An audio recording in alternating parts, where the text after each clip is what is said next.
Facebook's about to shut this one off anyway, and it's 7:19, and we've been in here for 7 hours. 7 hours. So we're gonna meet over in that second broadcast. It's already going live, so go ahead and head over there. We're gonna start doing her thing. Matter of fact, I'm gonna turn her on and put her in, and she's gonna start doing her thing. And you guys meet us over there. Meet us over there. There we go. So meet us over in that next stream, and we're going to be hanging out with you guys. So.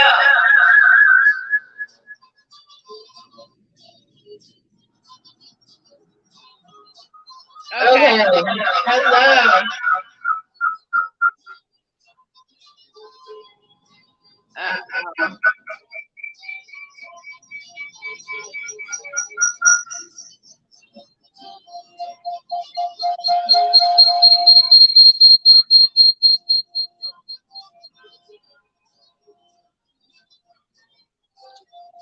Beauty of Blackness on our show.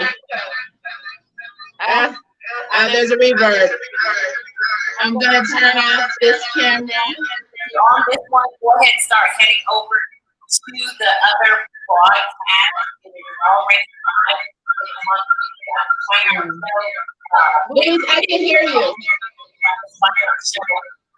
can go ahead and start heading over there.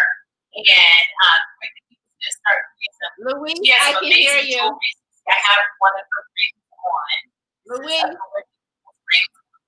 My outfit today. So, and over here, it's so amazing having you guys here. Definitely stay for the after party that's going to be happening after Larry Hunter Brown does his presentation. So, you guys head over, and we're going to see you over there. And I know you all going to come. So, everybody come on over to the second half of the Beauty of Blackness Fine Art Show. I will see you over there. I gotta go or I can't host. I gotta go host over there. So see you over there. We're gonna go ahead and end this one, and I will meet you guys. How about that? Thank you. Bye.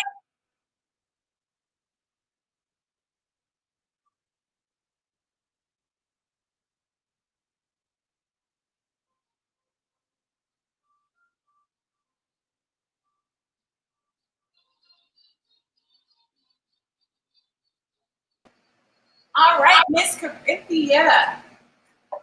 I keep blinking or something. I have a blink out. Blah, blah. So I guess I'll be blinking for now. But what did she say? You're with me right now. We're live right here. Okay, because I kept hearing the other. We're chiming out on the other one. So now I'm here with you, and you can see the people have started following. So they're coming. There's already people are coming now. So I'm going to go ahead and remove myself and figure out why I'm jumping. But you go for it, Corinthia. Okay, welcome everyone to the Beauty of Blackness Fine Art Show. My name is Corinthia Peoples. I am so glad that you took out the time to stick with us during this live broadcast and during this virtual art show. This is something totally new to us all. It has not been done in the history of artists such as ourselves. We normally are on the show circuit, and we're normally traveling around like we're coming to your town, right? You guys are gearing up to come see us, to get your fine art and to decor your walls and to bring your friends to such a great show. So now we're doing it virtual, and you can do it from the comfort of your own home. But there are some technical difficulties that we have to work out. So thanks for hanging on and holding on, because we all are. And, you know, in this time, we have to smile. We have to allow and just be present in every moment. So thanks for hanging in there with us. We appreciate each and every one of you. Thank you so much. I'm going to try to do a screen share. How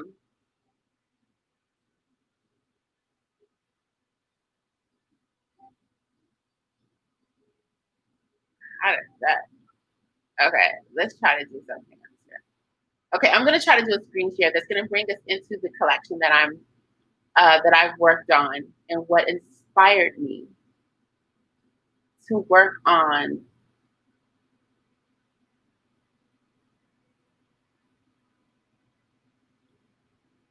here we go.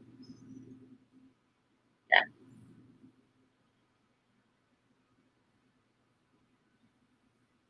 Yes. Awesome sauce. Oh, okay.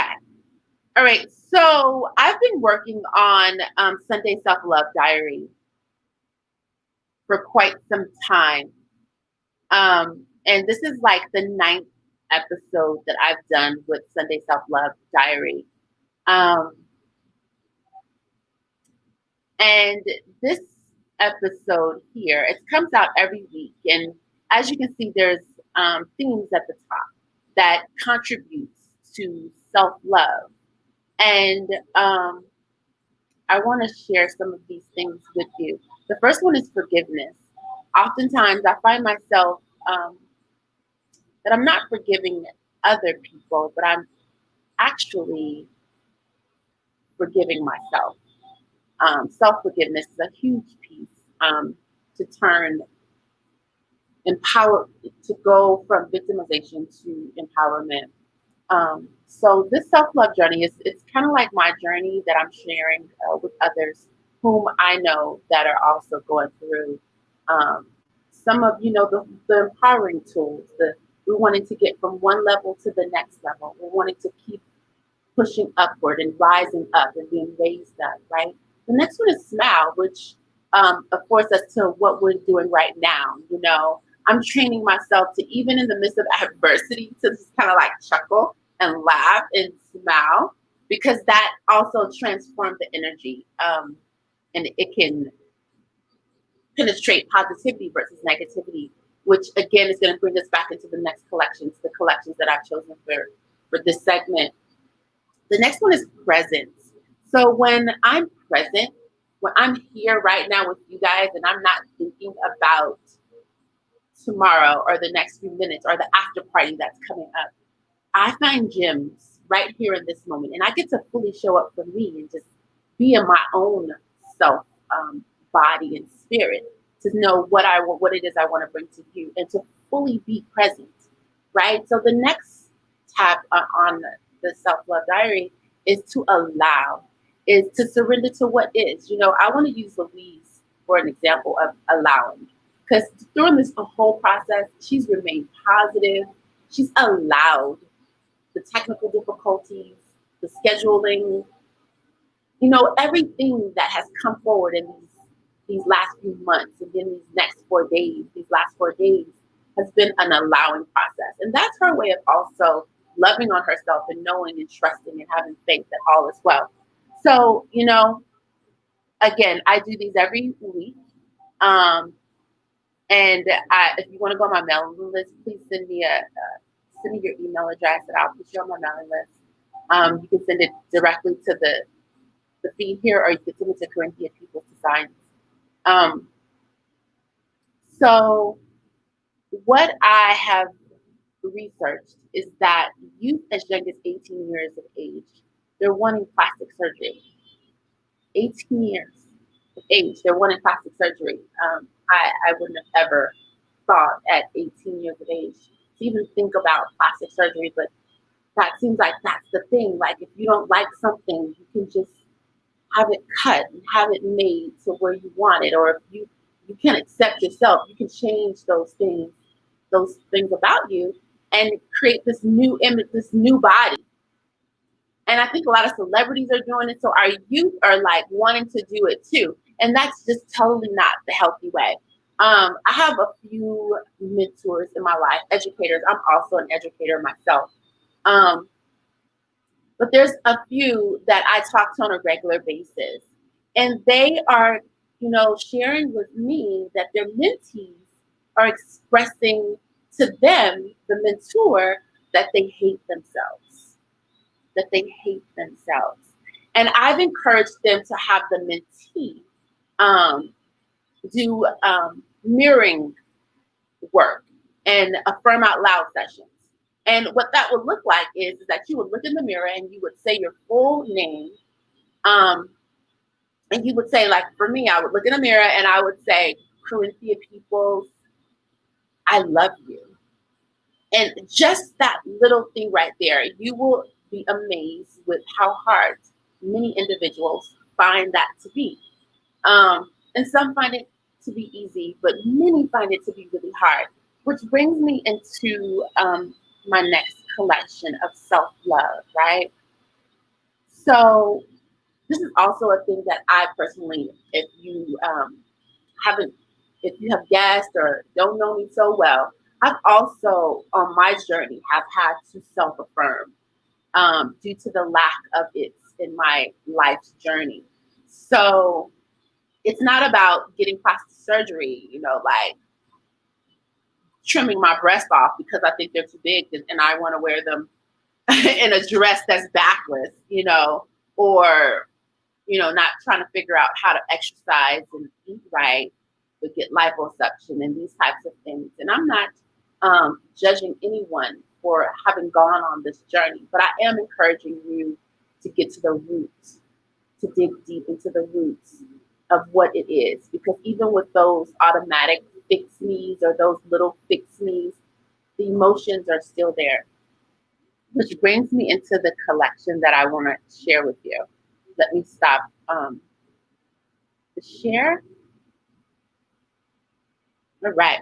So, which brings me into the collection of self-love. And this is the collection. Before I go into this collection, it's a pink tourmaline.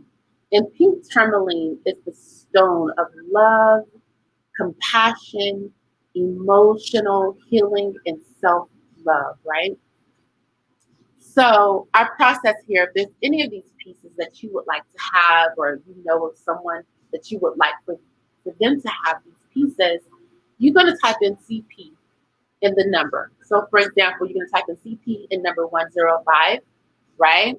And you're going to type it into the feed, and that's going to claim the item. I'll tell you how many I have, and then we'll use the timestamp for the person that, for the 3 people I have, if I have 3 or 4 or whatever, for the people to get their pieces based on the timestamps. And you would messenger me or put it in the feed, your email address, your shipping, and your item number, okay? And I'll send you a PayPal invoice. $9 flat rate shipping and handling. Taxes may apply. The pieces are one of a kind, limited editions, right? Nothing's mass produced. And the timestamp again is going to aid me in knowing who those pieces will go to, being that they're one of a kind of limited editions. On each one of them, I'm going to talk about the metals that are in the piece. But I need you to know your skin complexities, right? So I need you to know if you can wear sterling silver, if you can't wear certain things. And actually, in this collection, it's all sterling silver stones. So that's what we'll be working with. So without further ado, I want to go into this pink tourmaline, and it's just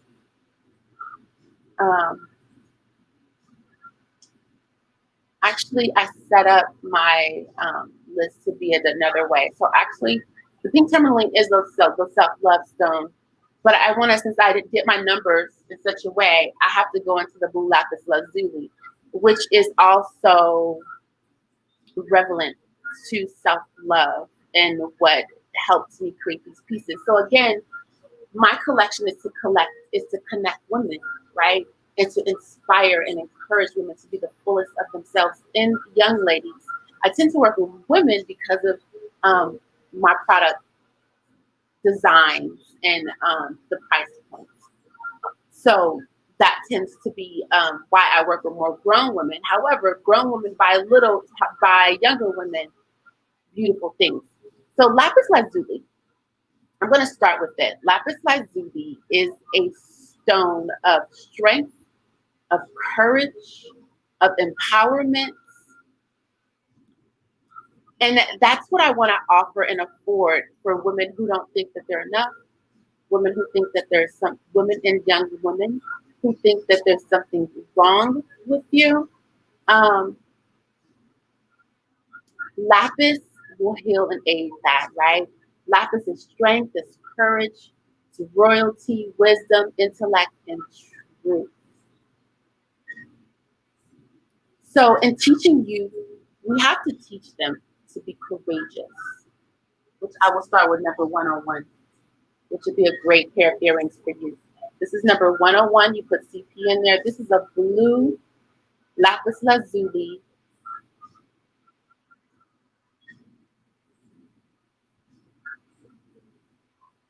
studs in sterling silver. All of this is sterling silver. These are only $45. These are only 45 bucks. We want to encourage our youth to be courageous. Number 101, put CP 101 if that's something that you think you would want to have or if you want to share with someone. And again, wear your stones. It's cheaper than therapy. Wear your stones. Number 101, $45. This is lapis lazuli. We're teaching our youth with these pieces. This is a collection that inspired me, that I was inspired by actually, and that I was just through our youth and what they're going through. These are $45 again, number 101, and this is all in the spirit of teaching our youth to be courageous in the midst of adversities. And this is sterling silver and lapis lazuli with the post back.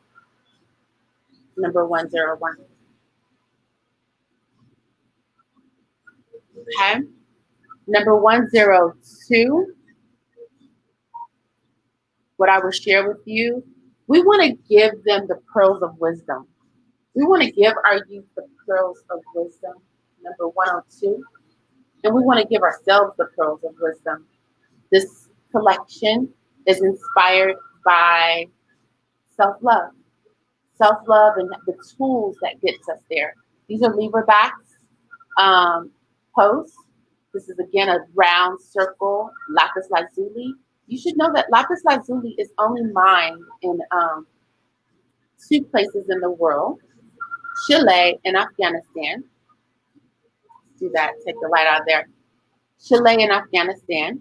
This is number 102. You can only find lapis in 2 places in the world, Chile and Afghanistan. Number 102, and these are only $54. And this is in the spirit of pearls of wisdom. Lapis lazuli, healing rays of lapis lazuli. This is number 102. All right, $54.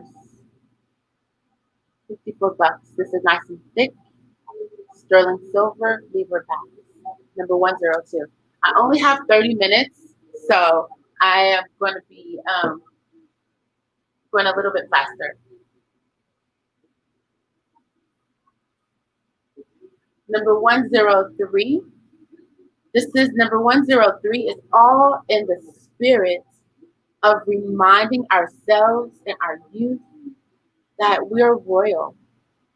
That we are royal just the way we are. This is in the spirit of we are royal just the way we are. This is blue lapis lazuli. This particular lapis is from Afghanistan. Afghanistani lapis has more of the copper speckles inside. And this is all in sterling silver. And there is only one of these. There's only one of these. Of the other 2, there's only one of each as well.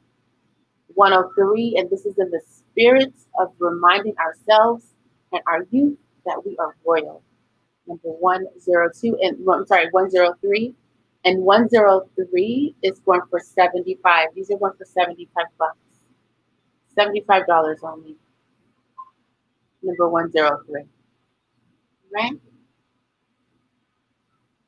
And you know, lapis is a healing gemstone. All of the gemstones are healing, honey. So to wear them, to have them as we're adorned, is just the thing, right? And again, this collection, lapis lazuli, was inspired by self-love. Number 104. Number 104 is in the spirit of allowing space and room for us to know and seek our truth. This is a ring. This is a size, what is this? This is a size 8.5 to a 9. Number 104, this is $89.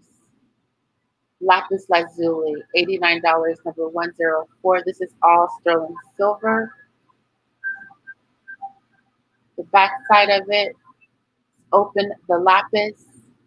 This is a square band. This is a square band. This could be unisex, being that it is square. This is number 104. It's $89. And it's in the spirit of allowing space and room for us to know and claim our truth. Because we are truth. That's number 104, 89 bucks. Number 105 is the circular ring I have on. Is this lapis here? It's $95, number 105. And it is on sterling silver as well. It's a beautiful lapis. Very, very, very indigo blue. Lapis is also connected to the third eye, intuition and insight. And this is truth, wisdom, courage, right? And allowing. All in the, so with self-love, you have to have courage to love yourself. You have to have courage and wisdom to give yourself some positive self-talk in the midst of when, you know, your friends aren't acting right, or if you feel like you got sharp change, you got to be able to have courage to pull yourself up by the bootstraps and really your own spirit and your own emotion. So this collection was inspired by self-love, courage, and empowerment, because that is the most best emotion and vibration that you can send someone, is to have courage. So again, this is and this is on, I'll show you on the side. This is number 105. This is $95. In the spirit of self-love. See if we can get that in the light. In the spirit of self-love, right? That's number 105, $95. Number 106,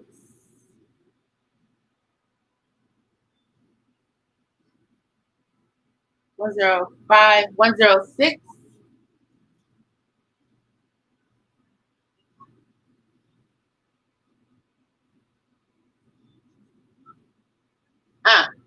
Okay. Number 106 are the earrings that I'm wearing. And I made a blue. This ring here is $89. I'm so sorry. And this ring is $89, not $95. It's $105, right? $105. The earrings I have on, $106. They're $95. The earrings that I'm wearing, they're $95. This is number 106.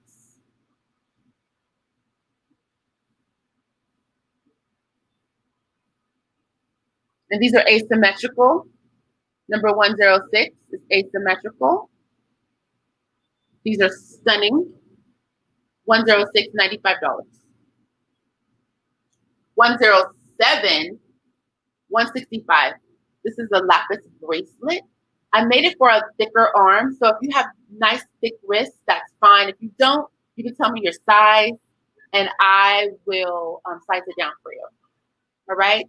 Again, this is the collection that was inspired by self-love. In order to have self-love for oneself, you have to have courage. You have to know you are royalty. You have to stand in your truth, and you have to shower yourself with wisdom and pearls of knowledge, right? So this is lapis.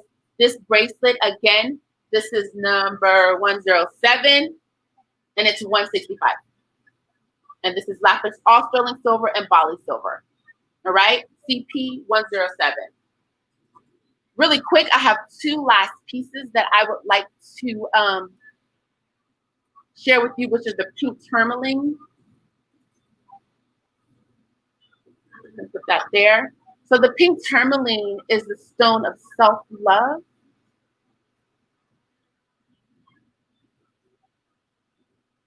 And on here, it's the self-love stone. Pink is typically love. You know, rose quartz is another really good self-love stone. In love, you know, attracting love, being in love, loving yourself. So pink tourmaline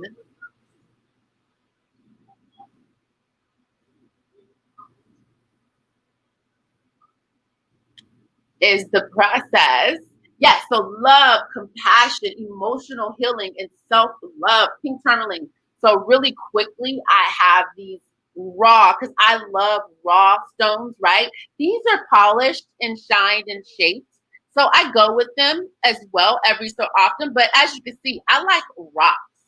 I like funky rock, just rock form. These are all tumbled and everything, but I love rocks, right? So this pink tourmaline, the studs that I have is number 108, and they're going for only 45 bucks. Look at that, how pretty.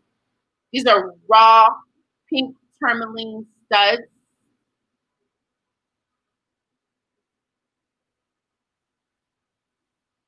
Sterling silver, they're only $45. You would put in CP108 if this is something you're interested in.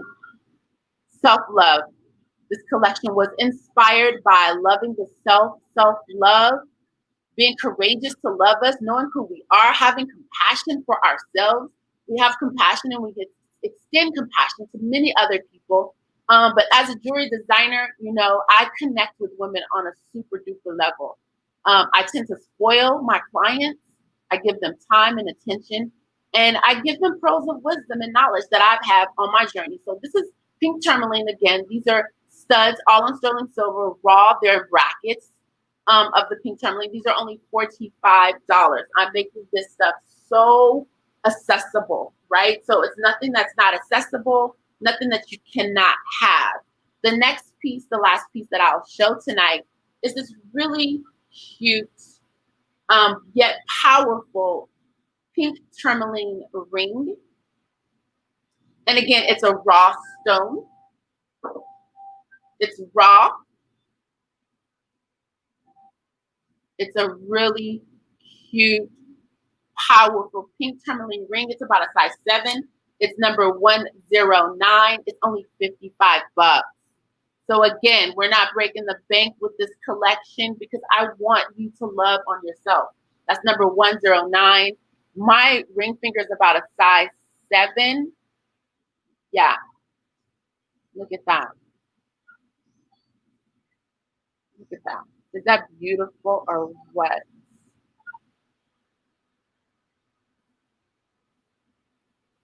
Pink tourmaline. So if you got a young sister in your life, if you're that young child spirit, because even grown women have our little girls inside of us that need that love, that needs affirming, that needs hugs and told some good things, or just to be around good vibrational people who wants the best for us. Everybody needs that. Everybody needs that. Everybody needs that. No matter if you're at the top of the food chain or at the bottom of the food chain, everybody needs to know that they're valued. All right. So this is $55. It's number 109. Put in the chat CP number 109 if that is a piece that you are feeling that you want in your collection, or you want to give someone with that love. Let's see. Yes.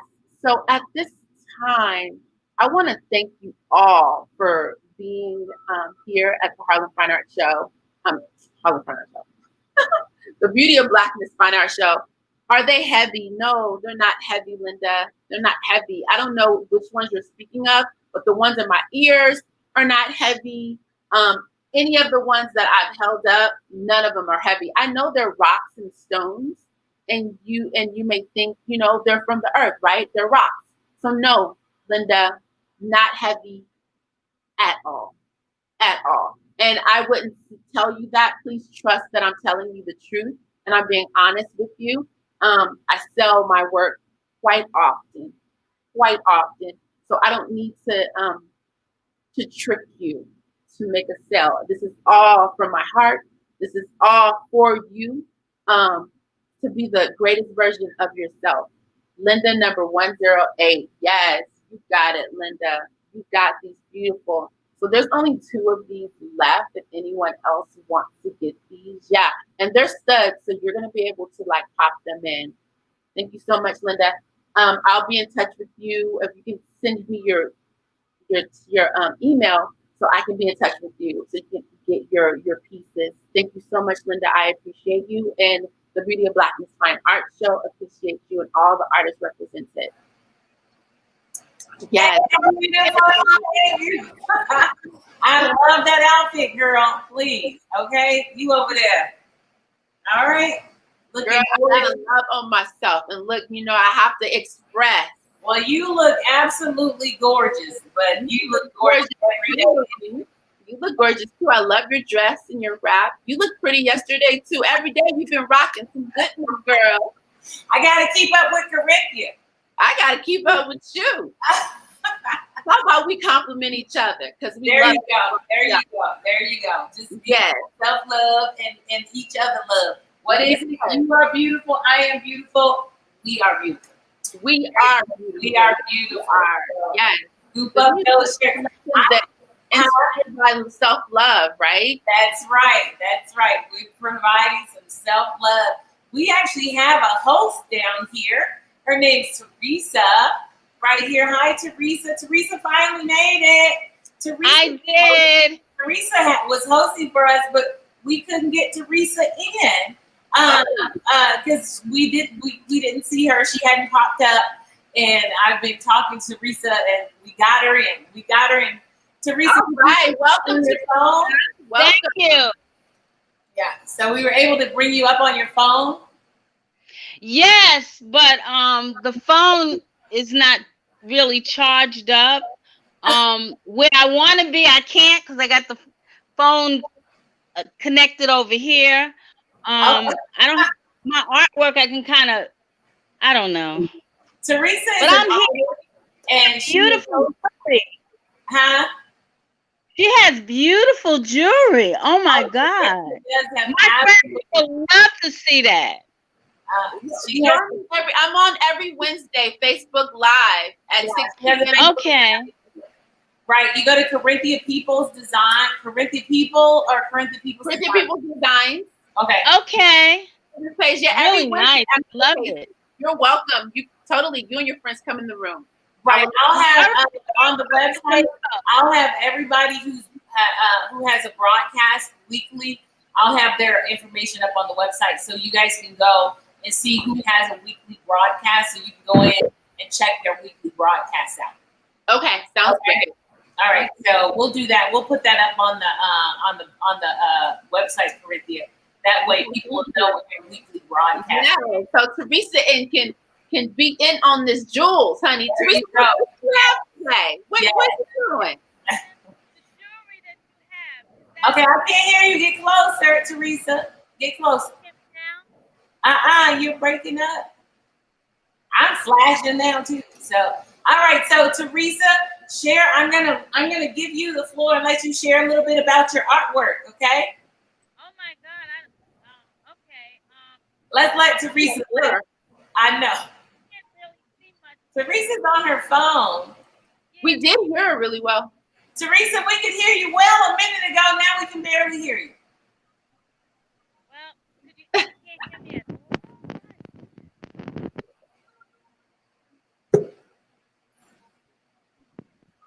Hello.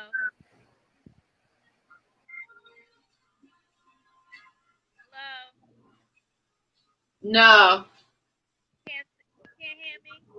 No. Oh, okay. I'll just listen. Turn your volume up. Is your volume all the way up? Is it volume? Turn it down and then turn it back up. Yeah, we were hearing you just fine a minute ago. How about now? Is that better? We can hear you now. All right, Okay. Teresa, I'm going to put you up there. You share a little bit about yourself, okay? Okay, real fast. I've been an artist for 20 years. I graduated from the Art Institute of Washington, D.C. I'm a teacher of art. I do a lot of murals in the community of Dover, Delaware, downtown. I have camps for children because that's my main focus. My artwork is I'm an acrylic painter. Let's see what else. I'm busy with art for justice for Black Lives Matters. I'll be telecasting in Camden, Maryland, a piece I did about George Stinner, who got electrocuted at 14, claiming that he killed 2 white girls. So I'm involved with Black art, Black Lives Matters art program called Justice for Art Through Justice. So I'm doing that. That's about it. What you got? Huh? You got something we can see? Yeah, let's see something. Okay, let me hold on for 1 minute. Y'all talk while I bring it in the room. My you want us to talk? sorry, this is so bad. This is No, it's okay. It's okay. That's what live is all right. Hold on. Bring something in the room. Bring it in the room, girl. Louise, how you doing? Pretty good. Beautiful, even though you've been going ever since this morning. Oh, girl, yes, I know, and I can't wait. We're gonna have us after party. Soon as Poncho's gone, it's the after party. Oh my goodness, I cannot wait. How do I prepare for the after party? Girl, just bring your drink, your snacks, and we just gonna play whatever. We got to come up with some music that YouTube won't take off for us. Okay, ladies, I'm gonna take you in the living room real fast. Okay, take us in. All right, here you go. I'm gonna just show you the artwork. Did you see that? Oh yeah. Oh wow. Nice. Oh, that's really pretty. Oh, the drums. Yes. One afternoon. You got some musicians up in there too, huh? Huh? I said you got some musician up in there too. Yeah. Drums and drums and we do guitar, drums and guitar. There's a whole slew of artwork. You can't really. Oh wow, girl, you definitely are kicking butt. You got a lot of artwork in there. Oh wow, and it continues. Oh, look at her. It's all over the house, really. You look like so. That's about it. Look at you. You still took us through a fast run of it. That's. I think I only had 15 minutes. I don't know. Well, you had 5, but we extended it. Okay. Well, that's about the long run of it. Right. So I also do I like doing murals. But if you look on my website, which is Drayton'sGraphicArts.com, you'll see my stuff. You'll see some videos. You'll see stuff that was painted and sent out. If you look on, I have your email address correct on my I have your email address on your form. I'm gonna put it on the website so people can check you out. Well, my website would be better than the email, actually. No, I'm saying you put your email. No. I'm saying you put your website in the email you sent me, right? When you fill out the form, you have your website in there. I'm gonna put your website up on the page, okay? Okay, that's fine. Check you out because I'm gonna go check you out too. Yes. But I love your jewelry. That's what I like. Well, then I guess you'll be over there on her page. Go ahead and like it right now. Corinthian People's Design. So yes. What is it called again? Corinthian People's Design. Okay. Right. Okay, I will. We'll get you some love and some lapis and amethyst and some good stuff, okay? So you can keep creating that beautiful art and loving on yourself. Of course I will. Yes. So are you New York? The woman doing the jewelry. I don't know her name. I'm on the west. Poncho's about to boot us off, so you guys. Okay. So have a great day. A great week. You too. And peace and blessings. I'm so glad you were able to come on and we could see your work. All right. Peace and blessings. Bye bye. All right. Bye. Poncho Larry Brown. Poncho taking over the screen. He kicking us off. He pulled in his avatar. He's like, work this out. about right now? You know, Poncho is fumbling around with this stuff. I guess we must be tired from 4 straight days of showing for 8 hours a day. We're all tired. Everybody's in the room. That's right. All the buttons are coming together and looking strange. And I wonder how many people we can fit in the room. Hold on. Look. Yeah, because the after party is going to be deep. Karen. The after party, we want to be able to fit everybody in there. We're trying to fit everybody in. Who is that? Oh, that's Poncho's screen. Who is that? There's LaShawn. They're supposed to be LaShawn. I don't see Kevin. Yeah, we're trying to fit everybody in for the after party. Yeah, well, I'll talk the after party up for sure. All right. Well, let's let Poncho do his thing, and then we're going to after party. I hope you all got your drinks. I got my sparkling apple cider. I'm going to have something. I'm going to step off camera and grab mine. We have to toast, so everybody have a toast glass somewhere. It's going to be a non-traditional glass, but I'll be able to. Bottle going. Karen over there holding up her plastic bottle. That's right. We got a toast. Okay, so once you have your toast. That's good enough, Karen. Grab the vino. Okay, all right. Well, let's let Poncho, go ahead and do your thing. Yeah, I gotta close it out, y'all. So close it out good. Wrap it up. All right. Where are your glasses? We're toasting. Oh, look, Thomas and Winter found a cup. He didn't want to found a sippy cup. You guys go and get some real wine like glasses. I got some tea. This is tea. Okay, that's we're good. gonna get a nice glass. We're gonna toast. We're toasting the end of the show. Hibiscus tea. Hibiscus. Yeah, Nice. no. Go get a nice cup. Get a nice glass. We're gonna toast the end of the show. Thomas up there with his little plastic cup. No, he got a sippy cup. Thomas got 2 kids. He stole one of his sippy cups. Thomas cup. Jacked up, man. It's originally a coffee cup.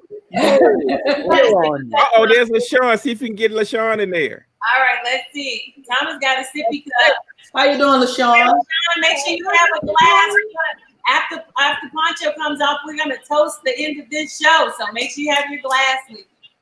Okay. Okay. We need to see if we can fit some other people in. If Aaron is listening, Aaron, tune in. Aaron didn't come up. If Kevin is in, Kevin, see if you can squeeze on.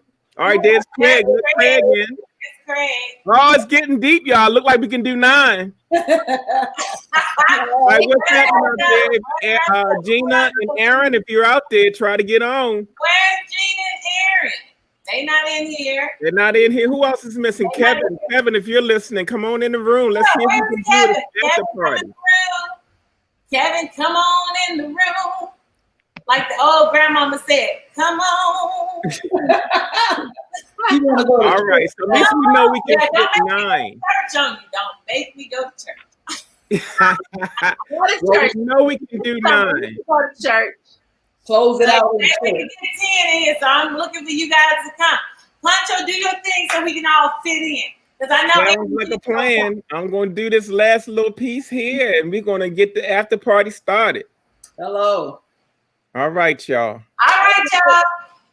So look, we're getting ready to wrap up what I think has been a phenomenal 4 days for the Beauty of Blackness Fine Art Show.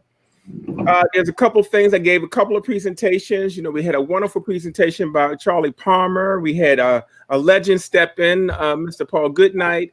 We had several conversations with artists and panels discussions, and everybody got a chance to explain their process, what motivates them. It was vulnerable. Some people talked about post-traumatic stress disorder, depression. We talked about a lot of things that I think artists could really benefit from.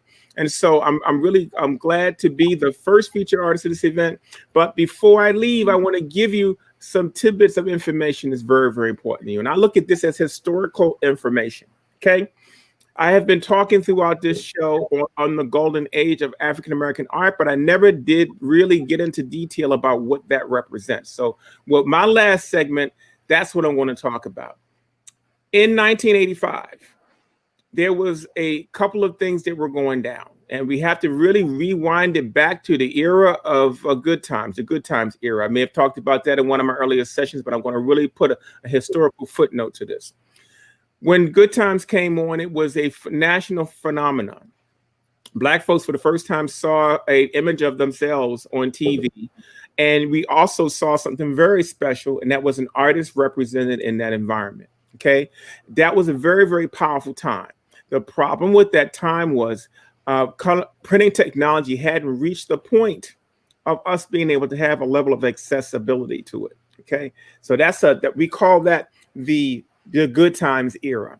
Then right behind the Good Times era, there was the Jeffersons. So the first time we saw an upwardly mobile African-American family who were trying to do business, trying to do X, Y, and Z, but mysteriously, they removed the artistic elements. In other words, George Jefferson didn't have any artwork on his walls that looked like him. Okay. So now we go into the most important era, which was the Cosby Show era. The Cosby Show era blew the world apart. It became another top-rated show, just like the Jeffersons and just like Good Times. But this was the thing that was so fantastic about the Bill Cosby era and the Cosby Show era. I know people don't like to talk about it because of his current history and entanglements, but we can't take away what he did for us in the realm of publishing art, showing art. On his show, we witnessed a Black family living their best life, full family, 2 professionals, but they had a house that looked upwardly mobile, but they had art on the scene of the show. Some of my best friends' artwork were represented on that show. Brenda Joy Smith, Varnell Honeywood. You had Ellis Wilson and a host of other artists who pieces ended up being on the show every season. I was blessed to have my work on A Different World for 2 seasons. So I know the impact that it had on each one of these artists. And at that time, the late Varnell Honeywood work blew up by being on the Cosby Show. Now, around that same time, this is very important on the timeline because this is the timeline that overlaps that landing point I told you of 1985.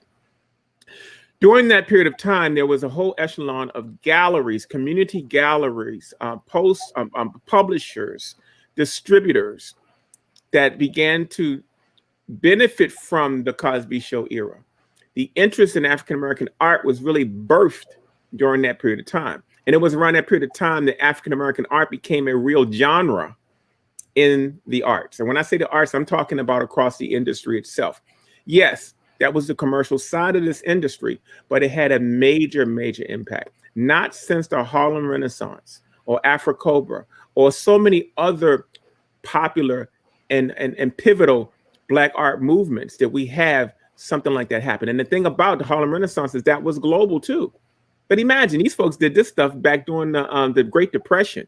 The Harlem Renaissance and the Great Depression's timeline are the same timeline. Black folks really had an impression on life all over the globe from that period. The Golden Age African-American art did the exact same thing. It was a global explosion. Now, for the first time, though, African-American people could get the work because the printing industry went through 2 or 3 major revolutions by the time the Cosby Show came on. Now, color printing was affordable and it made the artwork accessible. So you couldn't get the work off of Good Times, but you certainly could get the work that was available from the Cosby Show. And that, my friends, was the beginning of something that even artists today are benefiting from. Nobody wants to give the contemporary African-American artists their just due or to give them credit for how this thing exploded. But you can't have an explosion over here without a catalyst over there. Okay. So that's why I wanted to give you the history, because along with that history, there were many African-American art shows that birthed around the country. You had the National Black Arts Festival. You had the Cleveland Fine Arts Festival. You had the Baltimore Heritage Fine Art Festival. You had so many shows all over the country that begun to spring up. This show is an offspring of those shows. And had we not been confronted with making it virtual, this would have been the first real reconnection of those types of shows. Is it the only one? No. Right now, the Harlem Fine Art Show has taken that space. And towards the end of the Cosby era, around 2000, 2005, which we say is the end of that golden age of African American art, there were shows like the Puck Building Show, the Fine Art Show in New York City. We also had a whole bunch of other trade shows. We had National Black Arts Festival. We had the Art Expo that happened at the Jacob Javits Convention Center. We had a whole echelon of other shows called Art Buyers Caravans, which also distributed works in different cities. Okay, so there was this network, and remember, this was pre-internet. This was pre-social networking, and the network was vast. At the height of my business, we were servicing 3,000 galleries across the country that were servicing African American art. Think about that. Now, by the time we got past 2005, we got hit with the major, recession that affected the housing market, the real estate market, the banking industry, the car industry. It just imploded. And what imploded with that was the infrastructure that was built for art and African American art during that period of time. Okay. So I want to give you the background history of why this thing is so significant. It's because we are now beginning to bridge the divide of another era. When she was getting ready to do this show before it turned virtual, this was going to be one of maybe 2 to 3 shows around the United States that was a depiction of African American art and also supported Black artists. That is pivotal by itself. The fact that we ended up getting hit with COVID back in April and this thing evolved to becoming a virtual show, we have also made history by being the first show to support African American artists virtually in the United States. So while you're viewing this, you might not understand it. Even if you replay this and you get this, I want you to understand the history of what is taking place and why this show is so significant. It's significant because it gave you, and this is the vision of Louise Cutler. She brought you something that you have never seen before. She gave you a chance to interact with us, to go into our lives, walk into our studios, our homes, and actually hear how we work, our thought process, and it was amazing. And not only that, she didn't discriminate. We had entry-level artists, we had mid-career artists, we had established artists. What she did was a landmark situation where she gave equal opportunity to all artists, all at one time. And I want you guys to really understand the history of what we did during this show. Now, why am I saying all of this? Because now you're going to see all types of shows of this format showing up. But I want you to understand that you participated. You see how you participated. We will be improving this platform, and Louise will be improving her platform even more for next year. I'm sure that once artists see what we did here, we will have 3 times the artists represented that we had here. But the golden age of African American art, you cannot talk about what we're doing now and what's happening in the art industry. Now, suddenly our master's pieces are showing up at Sotheby's and all these other auction houses. Those moves are very, very important moves. And as Aaron Paskin said so clearly about, he was describing what happens on the other side of the business. Well, I'm from the commercial side. So you even got a chance to understand there's 2 different facets to the art business and how you approach it. And each artist has a particular involvement with how to promote themselves in either one of those environments. So you couldn't have got that at a festival walking through. If I had a booth at a festival, you would walk up, I would greet you. Hey, how you doing? You would say, hey, Pancho, I like your work. Or, hey, Pancho, I got some of your work. And then what would happen is another customer would walk up. You would try not to be rude, so you would step to the side. This person would get my attention. But neither one of you may have a real true opportunity to see what I'm doing and learn about why I do certain things, or ask me questions specifically about why things were created or what my process is. This show was successful at allowing you to walk into the lives of these artists and experience how they do what they do. So that's the history. Now, I am currently working on, that's why I'm bringing it up. I wanted to give you the history first. I'm currently working on right now a project that I am treating as my legacy project. I call it my legacy project because I have been listening to all of my peers, the Paul Goodnights, the Charles Bibbses, and all the other folks that have been in this business. And the one thing they've said to me, and even the late Annie Lee, that people don't give the African American artists and this movement the credit that is due and what it spawned. And if I hear that come from a Gilbert Young, I'm talking about the top artists in this business who talked about that subject, then I felt like it was my job to try to see if I could capture the essence of that with what I'm trying to do. So one of my legacy projects that I'm working on right now, and I have been working on them for 2 years right now, is a film entitled The Golden Age of African American Art. And in that, we are trying to highlight and let the artists who played the game and set the foundation for all the things you see happening right now in the African American art realm tell their story and talk about that period and why that period was so pivotal. It was a global movement. Okay. So what I'm going to do, I'm going to try to add this to the screen so I can show you, if you have not seen it, and most of you probably have not, I'm getting ready to show you the trailer to what I've been working on the last 2 years. And it's called The Golden Age of African American Art. And it is my documentary that I've been filming for the last 2 years.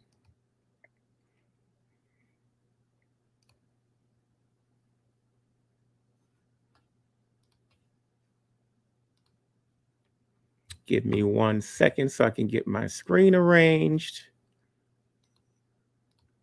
All right, here we go.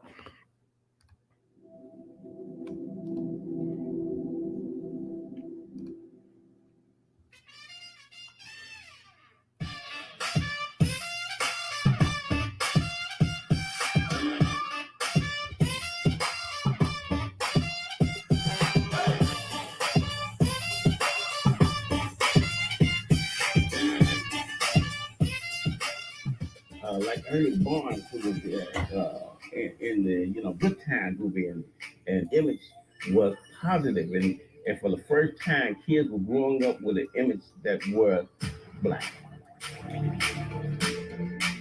A lot of artists of color used to come and ask me, how can I do this? We never see anybody like you at these shows and stuff. Traveling, I call it now in hindsight the chitlin circuit for artists. Oh, they'll never come to this. And that's the attitude that they have. All of them, Kate. Artists was the beginning of black people loving black people. My idea was that artists would have mini galleries, MINI, where they would have their work on display. It would be maybe an 8x10 space.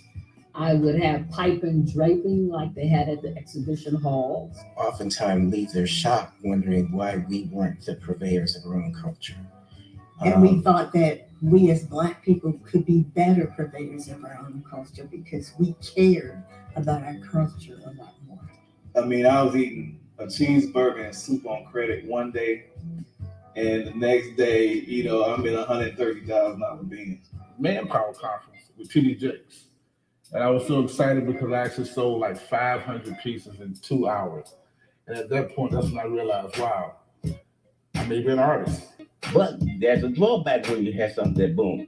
You get a lot of players to come in just for the sake of, I'm going to make some money. I don't know anything about the industry.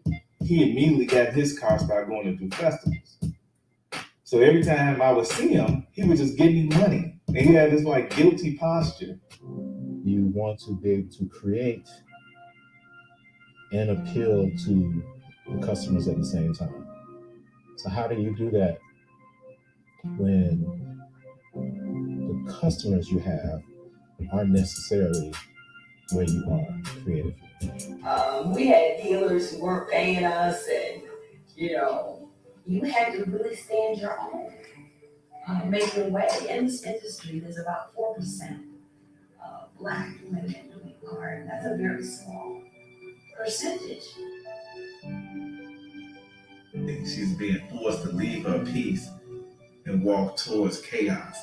and distress and roughness and coarseness. And she doesn't have a chain in front of her because she's a queen. She's been forced to lead her people into slavery. Sitting there selling the artwork, and I felt like, you know, I'm shining and sitting there, and then this man comes up named Pancho, and he said, he called me Toby. I said, what you talking about? Who you calling Toby?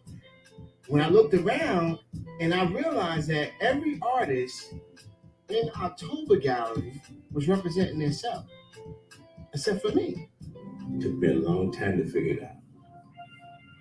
We, as artists, are directly tied into the housing market. When Black folks start losing their house, you're not going to sell them anything to put on the walls because the walls is disappearing. Don't be comfortable with just going forward. Look back and you may see something that you can relate to, and you may be the direct descendant of a process that you didn't even know that exists. What would be my voice? And that's been my question. I could do what they're doing. Perhaps I can do something different, but still celebrate Blackness.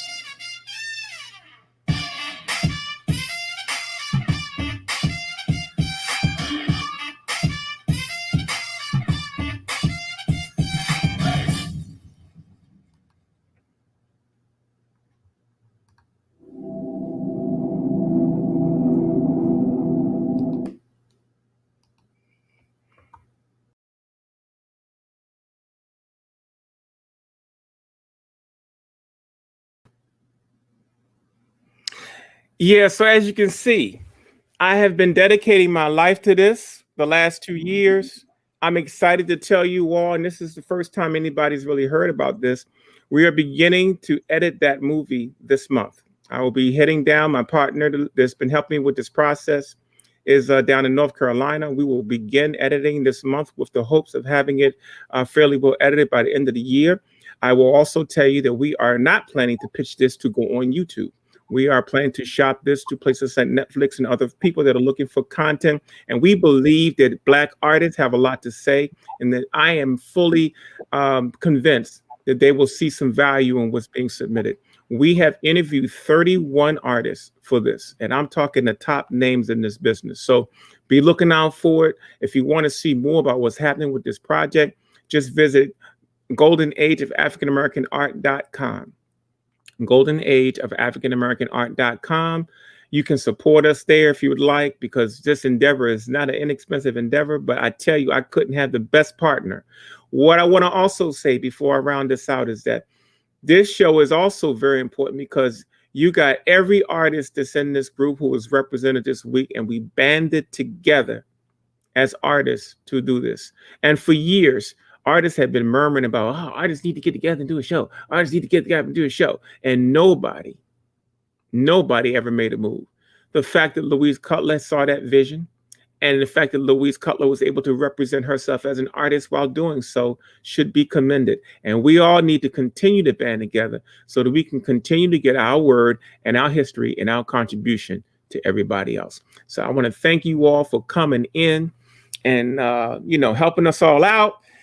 It's been an exciting week. I guess I don't know where Louise is. We're going to try to let everybody on the screen at one time if you can. How do we do that, Louise? I'm going to start letting folks in so y'all can know we can meet us in another room. We are planning to have an after party.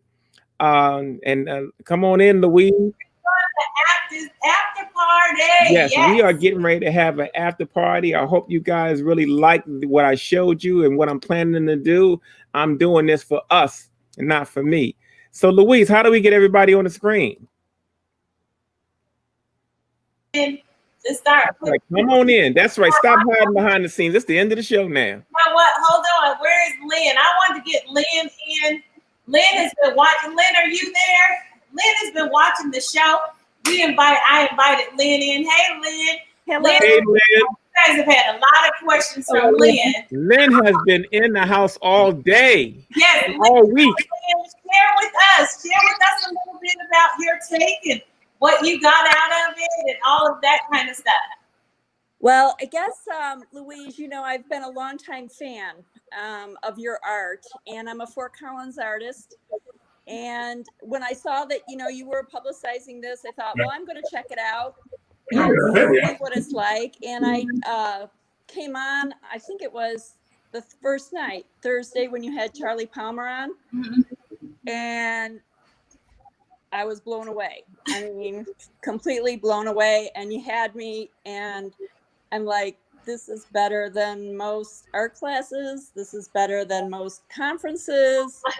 And I just tried to come in as much as I could. And I can't tell you how much I've learned. So kudos to you, and thank you for doing this. It was fantastic.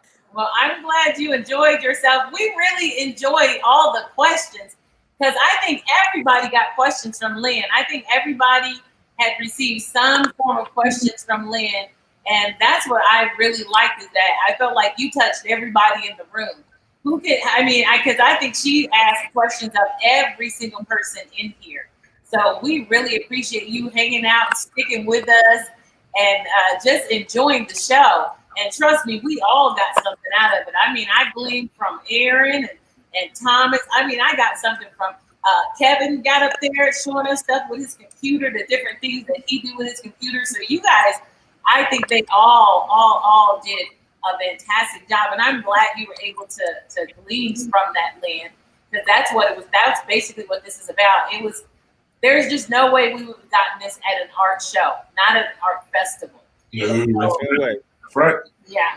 So I'm just glad we were able to do it and celebrate it. And I just want you guys to know, I put the link out everywhere. So I don't know who's gonna pop in. I just decided to put the link out, but I sent it to Lynn, and I sent it to the 3 that were always here first. So that's fantastic. Yeah, so they better get in, or whoever else pops in is going to get in. So Lynn, I'm glad you were able to come in, because I wasn't sure when I sent the link to you a few minutes ago. I'm like, I hope Lynn gets in, because she's been here like the whole time. Yeah. Well, thank you, Lynn.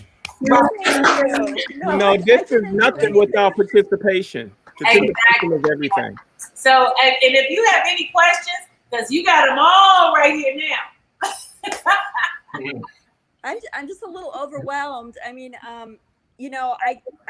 I'm so thankful to all of you for answering my questions. And, I don't know. I go to a lot of conferences. I take a lot of classes, and I have never come away where, like, for example, this afternoon, Kevin, when he was going through his whole process, his icons and his gradients and his colors. And I mean, right, showing you the painting and how he thought about his process and how he came up with that. I mean, you could take a year of art classes and not come away with something as valuable as that. Exactly. Thank you to you all. And many, I recognized a lot of the names. Pancho, my son lives in Baltimore. I've seen the digital display. I mean, I recognized people, but didn't learned a lot, didn't really realize the history, and just I'm inspired by you all. I mean, it's just Lynn will be she'll be at the physical show when we have it next year, Lynn. And you guys will all get to meet Lynn next year. So I'm hoping we'll be able to do it in a house and in a physical building. You get to see them up close and personal. Be like, I remember you. And I still believe, no matter whether it's a personal show or not, that this will still be an important aspect of the show. Oh yeah, it will definitely still be. Is Kevin not on? Oh, you're on. Yeah, it definitely will be still a very important aspect of the show. I'm always gonna do this because I think this is really important. And what I really like about this is how much information was that we were able to pass out and give for these 4 days. And the other thing I liked is that you guys were like, okay, the art is in the shop. You guys can see the art. I got more to talk about. And that's what I really like, because it was like, I actually have some things to talk about. I actually want to share about my artwork. I mean, it's like taking it to another level. And because I know Aaron and Tina were like, Yeah, we sit there. Our story studios. I'm on one side and he on the other side, and being able to take your time and share it, not have people popping in and out, trying to take your time, and just be able to share your story, share what it was all about. I think was absolutely amazing. I just really, really, you guys have just I don't know, you know me. Hey, you know, we gotta give a special shout out, right? Because you know sometimes the room can get crowded, but we gotta say a special shout out for our art sister in spirit, Gina. That's right. Gina, She had more passion than all of us. Oh yeah, all Gina was just all about passion and one. That's right. That's right. I want you all to buy. I want you all to buy from the other artists. I am here because I love you, and I'm gonna take care of. Gina was all that. I think next year we need to nominate her as one of our special correspondents. Exactly. Yeah, Gina was all that and a bag of chips. So right. Yeah, we need to take her on the road. We need to take Gina on the road. Gina. Thank you. Thank you, Gina. Thank you, Gina. So it was a pleasure. It was an absolute pleasure having you. I think there's other people trying to get on. I got somebody saying, "Oh, I can't figure it out." So you can hang out with us, Leon, because we can fit. We're trying to fit as many folk on here. Yeah, we're testing now to see if we can get it over 10. I know we're trying to get. What are we at now? 1, 2, 3, 4, 5, 6. I think Omar said he can't get in. I know Omar said he can't get in. He's trying to get in. I sent the link again. I even sent the link on. I just blasted the link. Oh, you know, even Corinthia's not in. Oh, where's Miss Corinthia? That's where she was gonna do our squeeze team. Who's on here? Let me look. I'm reading down to see who's on here. Oh, you know what? Let me close this other stream out. Hold on. I'm on there twice. Let me. I got an award. I got one award for the most improved artist in the group. Oh, did you? Yes. Karen. Karen, from her first presentation to her last presentation, she's a pro now. But what I will say is I have learned a lot from everybody. And Louise, I hope that you'll give us contact information because Aaron, I love those sculptures. Love them. Thank you. I learned a lot from every Aaron. about process. Thank you. And Aaron, I'm not going to pick all the awards because I know Louise has her own selections, but Aaron gets the award for the person that gave us the most in-depth information about how the fine art world works. Oh, yeah. Oh, indeed, Aaron. Thank you. Absolutely. Thank you. Okay.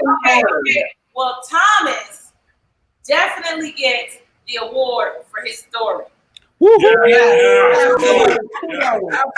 Thomas, you definitely get the award for his story. Brother, you broke down some stuff that was just, hey, I'm like, what? Okay. Especially with the whole giving money.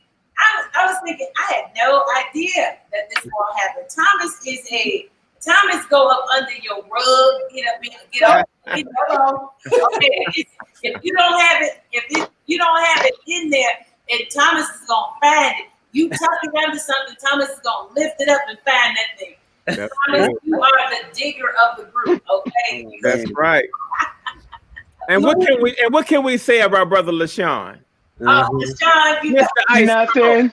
Mr. Ice LaShawn, you have to know. It would not have been the same without you. It would not have been the same without you. Mr. Smooth, there you go. Because he is just smooth. He walked around.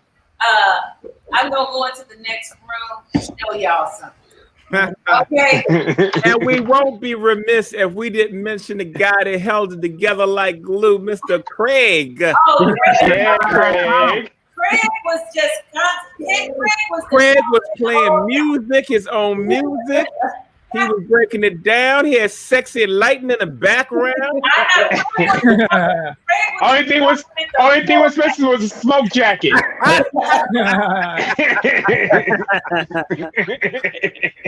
Next year, Craig. Next year. Seriously, opening up it's like every time Craig remember when Craig's like, I don't know if I can do 30 minutes. Everybody did really well with holding their time frames down. The schedule ran pretty smooth. We ran a little over today, but I think everybody did a wonderful job for how much we had to learn in a week. Oh yeah. Oh yeah. Oh yeah. And that was just it. It was like I was just really pleased at how much everybody involved. Everybody was like, okay, I'm gonna add another element. Kevin came in, he was like, oh, I'm gonna show off some of my people. Everybody began to think, everybody began to say, all right, how can I do this? How can I do this? Because I think at some point everybody realized I don't have enough content for that. Well, bigger than that, Louise, is the word content. Now we'll all have a better notion of how important content is now.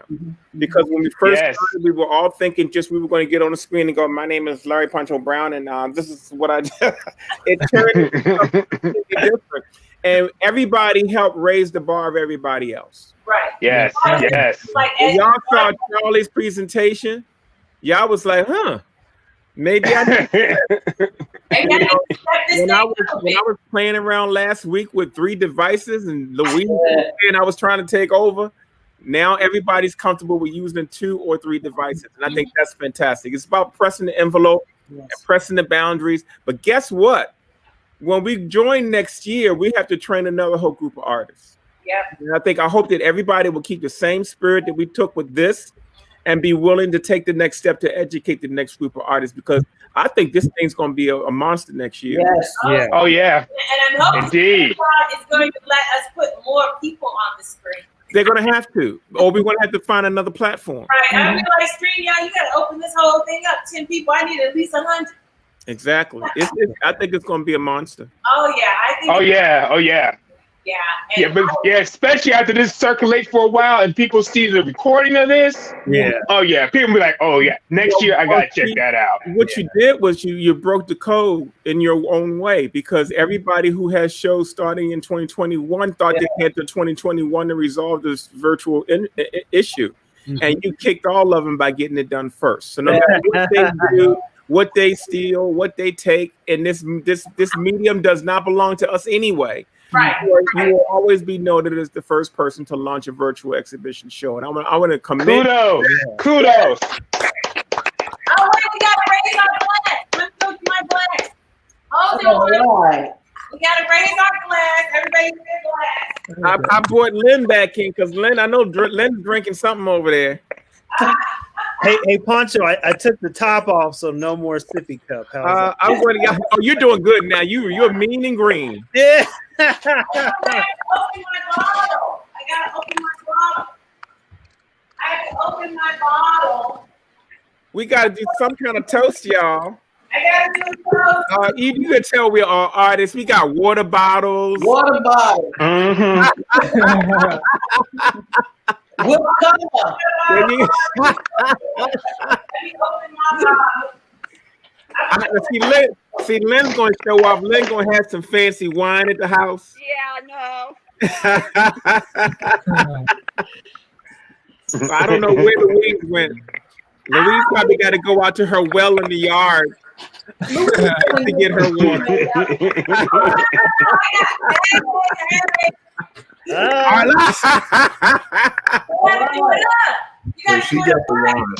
All right, y'all. Raise your glass, y'all.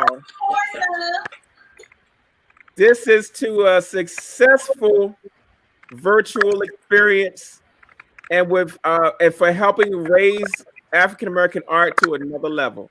Raise it. Here. Louise. Add something to that, Louise. Oh yeah, bring it to the front. There you go.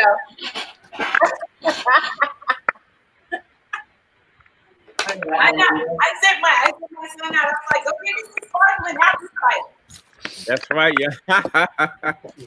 So I don't even know what's going to happen next, Louise. Oh, well, I'm just going to start. We're just going to start. Look what happened, y'all. We got Lamar. Can he squeeze in there? Yeah, I think we're going to be Omar is in. Omar. Hey, Omar. That's right. Omar's been with us for a good while, too. That's good, man. We got 10 folks on. Yeah, Omar was with us throughout most of pretty much. Well, we can't hear you, Omar. Is your microphone on? Is your mic on, Omar? Well, he's not. No, I just think he's having some problems with his sound. Yeah, his mic's on. No, he just turned it off. Turn it back on, Omar. But I think you might be having problems with your sound. Oh, okay. Yeah, get your mic back on. Omar is another one that's been hanging out, asking questions. You know, like, y'all doing great. Yeah, you are unmuted. You're unmuted, Omar, but we are having problems hearing you. So don't worry about it. Your face is with us. You can give us some sign language and some thumbs up. Well, thank you, brother, for hanging in. We'll try you popping up. Yeah, thank you, Omar. Thank you. Okay, try to say something now. Oh, yeah, there's something going on. Hey, we're glad to have you, Omar. You have been hanging out with us. We have appreciated everything that you said, all the questions that you asked. I keep trying to hear them. Yeah, it's too. That's all good, man. We appreciate you participating, and we can't do this without people watching. You were one of the ones that stayed on consistently throughout the whole event, so we really appreciate you, brother. Right, asking questions. They're the ones. They're getting the signed prints too. They hung out. Gail, I was seeing if Gail was going to come in. Gail was another one that stayed in there. Her and what is the other young lady's name? There was another young lady. Oh, it was quite a few. Gail Simmons was one. Right now we don't have Corinthia on, but we had quite a few artists that tuned in. Yeah, Corinthia said she couldn't get in for some reason. Knowing Corinthia, she's probably changing another whole outfit. She's gonna come. Boom.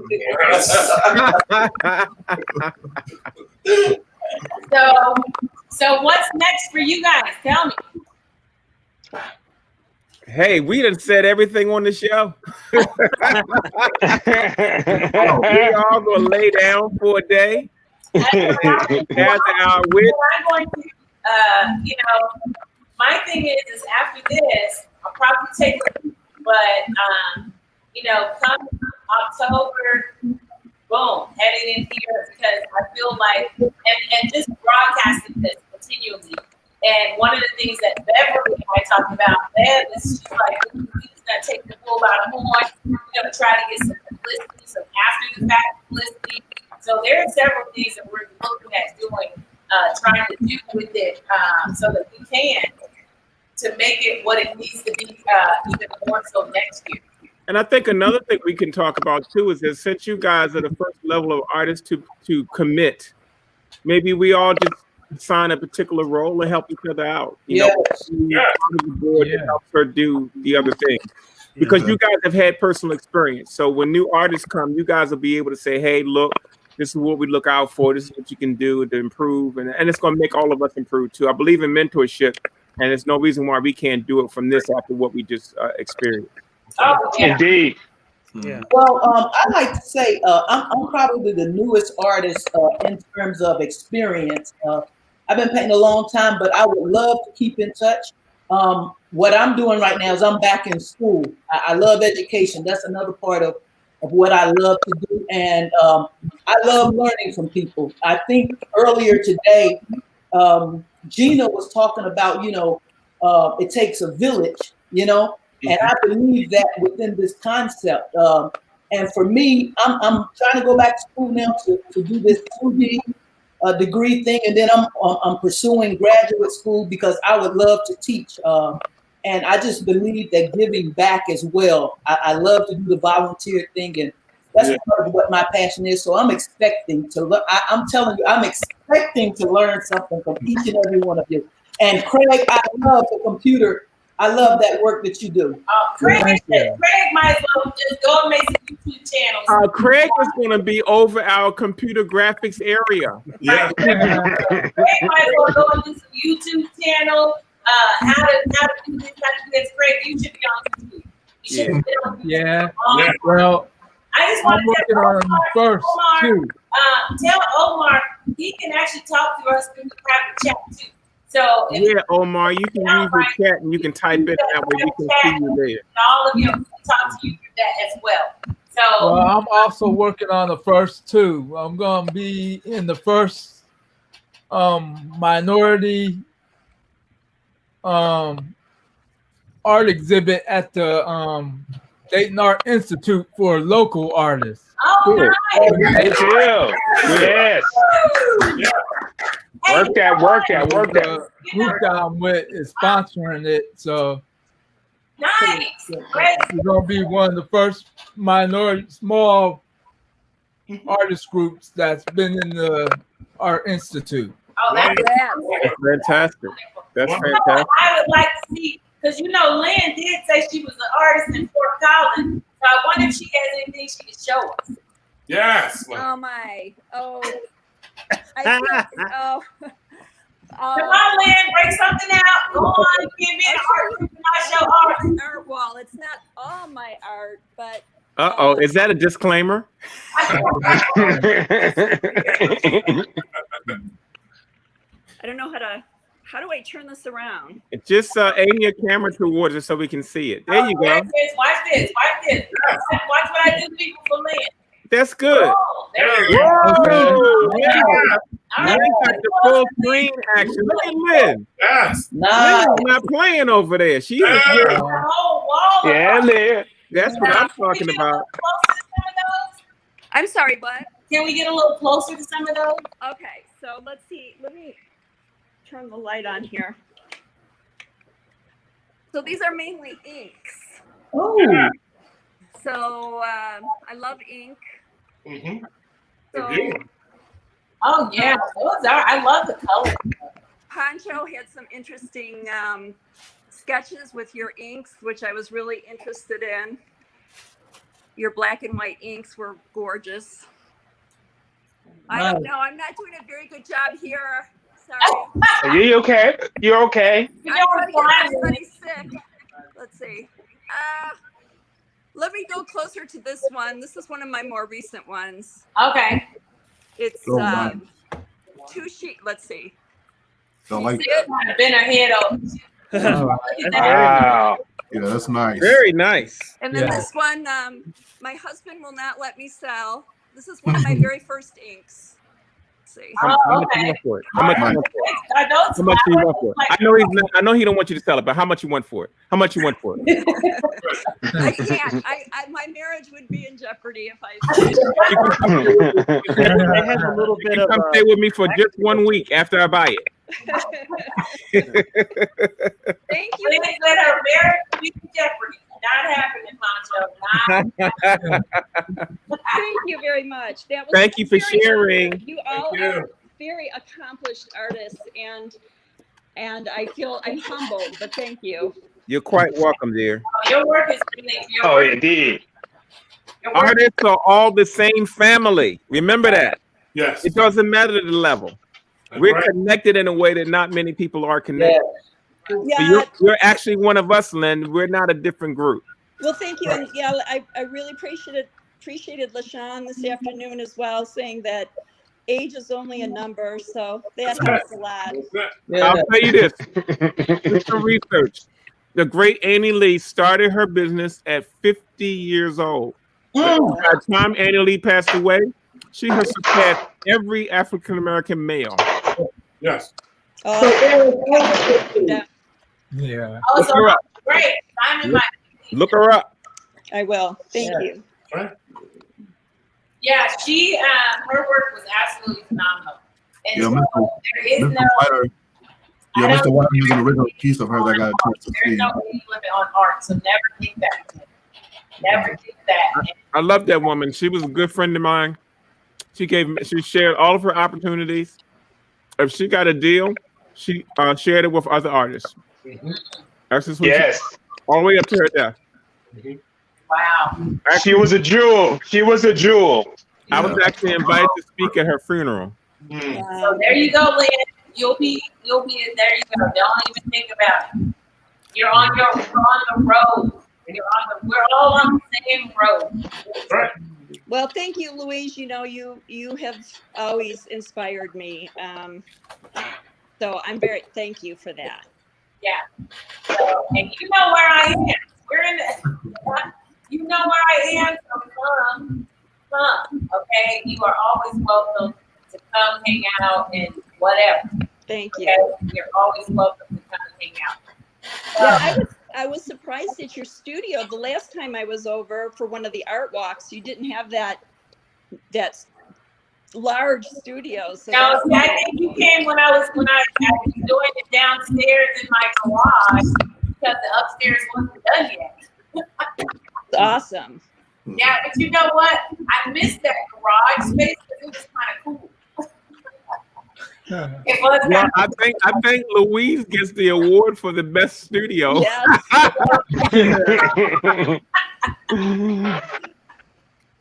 get the studio award. That's right. Well, I love my studio, and I'll be honest. I was like, boy, when this show is over, I'm gonna pay.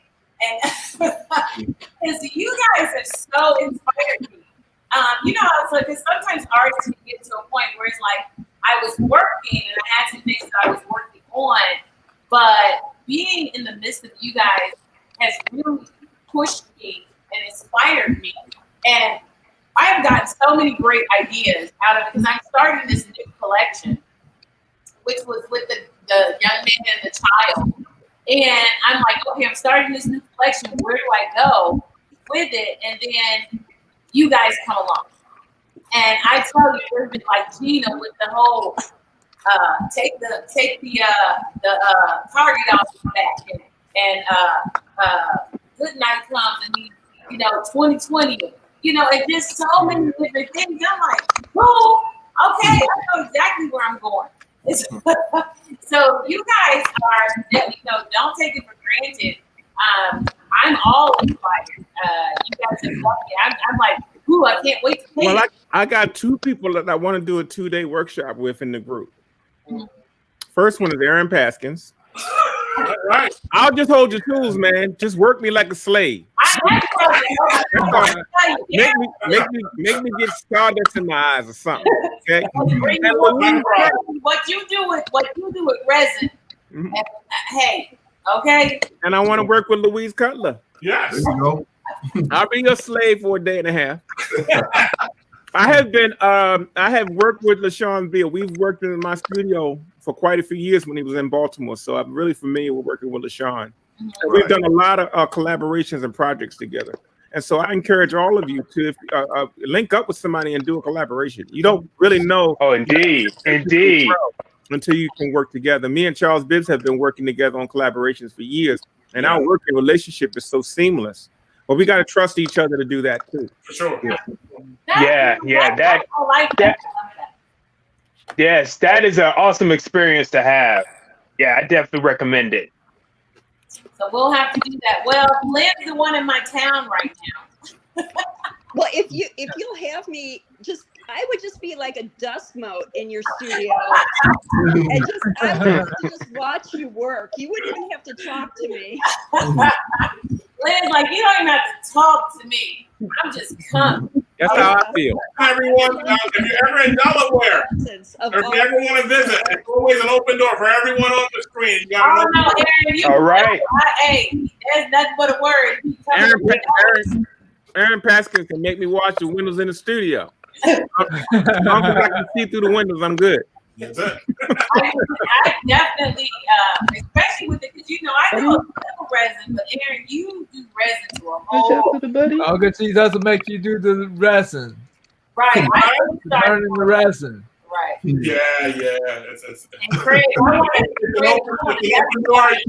you are welcome. You can come over, look, help. We can share ideas. We can collaborate. I'm open to anything. That's the way it is. We're all in this together. Never forget. We're all. Wait a minute. Hold it. I got 1, 2, 3, 4, 5, 6. I got 8 witnesses. That's right. Make 3 hearts. You wear your mask, and you wear your gloves, and you come in. That's it.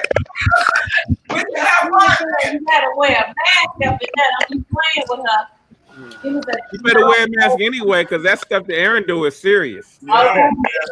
Hey, Poncho, not a mask. I'm coming in there with the whole little things on the side. Yeah. Yeah, that's him. Yeah. Respirator down for sure. Yeah. I'm coming in there with the whole respirator up in there with air. He's not playing. Yeah, so. Did this just turn into the after party? Yes. I called Corinthia, and she was like, "I can't get in," but you know that's Corinthia.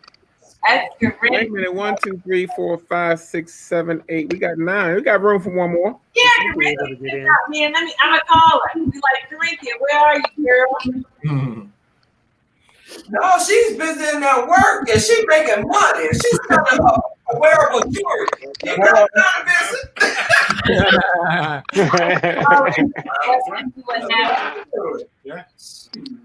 Yeah. Yeah, because she didn't pick up the last time I called her. She didn't pick up. Yeah, she's working. Probably working. Yeah. No, It's been a pleasure working with Kevin. Yeah. Kevin has been following my work pretty deeply online for a while. So it really is an honor to work with you finally. Okay. We got to exchange numbers and stay in touch with each other. Yeah. Okay, cool. I'm very happy to be I am officially now mentoring Thomas Elias Lockhart. Officially, we've been mentoring for a couple of months. And any help you need, I'm willing to give it to you. And anybody else for that matter. I mean, I got a lot of information stuffed in this head. So just let me know. I appreciate it. I don't know it all, but I've seen a lot. Right. Yeah, that's right. That's right. You can hear me? That's right. Something's going on with Corinthia's system. She can't. Man, you got me inspired, man. You got me over here sculpting. I've been trying to practice while we've been on the show. So Everyone, take this number down. If you ever need to get in touch with me, come on in. Okay. Aaron Paskins, I'm going to request that you don't do that publicly. Okay. We're live. Being full on her. We should exchange that via email. Well, I'm gonna have Louise make an email of everybody's contact information. Yes, yes, we'll do it that way. Correct. Be a little safer. Yeah, but Omar, come in. Come on in, Corinthia. Aaron, you got me on the scope more and more, man. Wait, Aaron, I've been doing some sculpting. I've done some ceramic stuff. Yes. I got some big mass. I just did a 100 pound. Okay, we're gonna take Omar out. For me, I know that's small for you, but it's maybe 30 inches in circumference. Wow. Okay. Finish that. Because we have one in. One. Yeah, wonderful. Louise, I'm going to sign off. I have to go. Okay, Carolyn. Bye, Lynn. Take care, Lynn. We'll talk to you soon. Yeah. I love you. Okay, now I got to figure out. All right. Lynn's gone. All right. Very nice. Try to get in. I think Omar clicked it in. Yeah.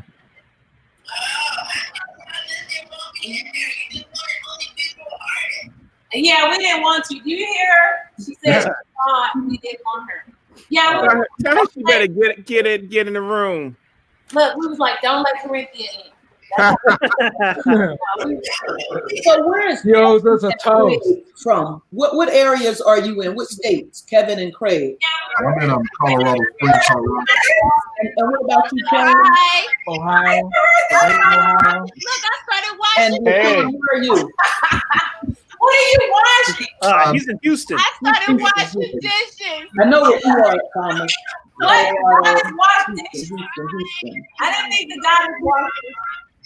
Houston. Ohio. I didn't think she went and started washing dishes. You know what's funny? Every time Corinthia comes on, that weird echo thing starts happening. What is that? It's my magnetism, baby. That's what it is. Call it Magneta. Magnify. That's right. Magneta. I got cake. You hear that? Magnetism, baby. That's what it is. That's Corinthians energy we keep hearing.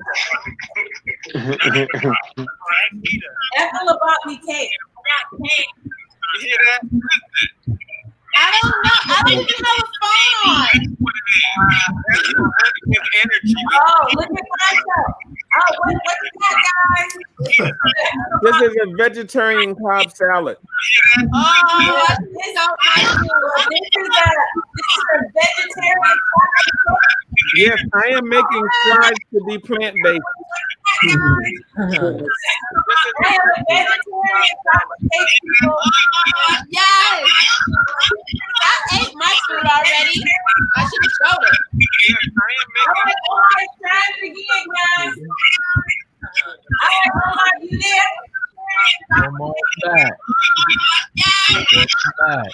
All right, guys, what we're going to do, we're going to head out. I want everybody, if you need to get in touch with me, ourstorystudiosart.com. Studiosart.com. Go to the website. It has all the information on it. You can get in contact with me. All of you. Call me. Get in contact. Thank you, brother. We will. All right. All of you. Love you guys.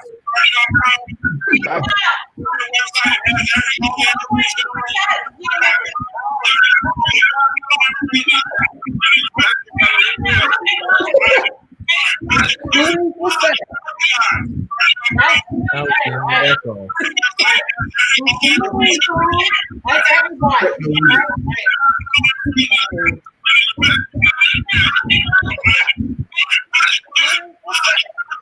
Oh my God, you guys were Miss Electricity. That's you, Miss Electricity. Yeah. That's really over there being electrifying. No, it's not. I bet you it is. I bet you when we kill your feet, it's gonna stop. Okay, let me see. Come back in, though. Man.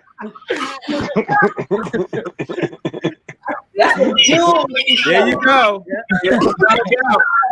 Turn it off, wherever it is. You need to try to re-enter. Why does she have on? I don't know because it happened earlier when Craig was on. I thought I was going to blame Craig. That's why we know who it is. Go into the other broadcast because we thought Craig was on just replaying Yeah. over and over. Over and over. I was like, what is going on with Craig? Does Omar have sound yet? Omar doesn't have sound. Omar, what's going on? Omar's like, I don't know. I think Miss Corinthia. See, where your after party food at, people? Thomas, where I had a brunch today, so I'm full. Water. I can't eat mine. I can't eat mine now because I just did some ribs. I just smoked some ribs and chicken and stuff. So nice. That's gonna be a little messy. It's gonna be a little messy. Yeah. I want to see him sitting up there eating them, smacking them ribs. Well, y'all, I think I'm gonna get ready to sign off. You gone? It's been a long couple of days. Yes. I'm gonna finish this up and rest up a little bit tomorrow. But I'll be talking to all of y'all real soon. We appreciate you. Hey, brother, appreciate everything, Poncho. Appreciate everything, brother. No problem.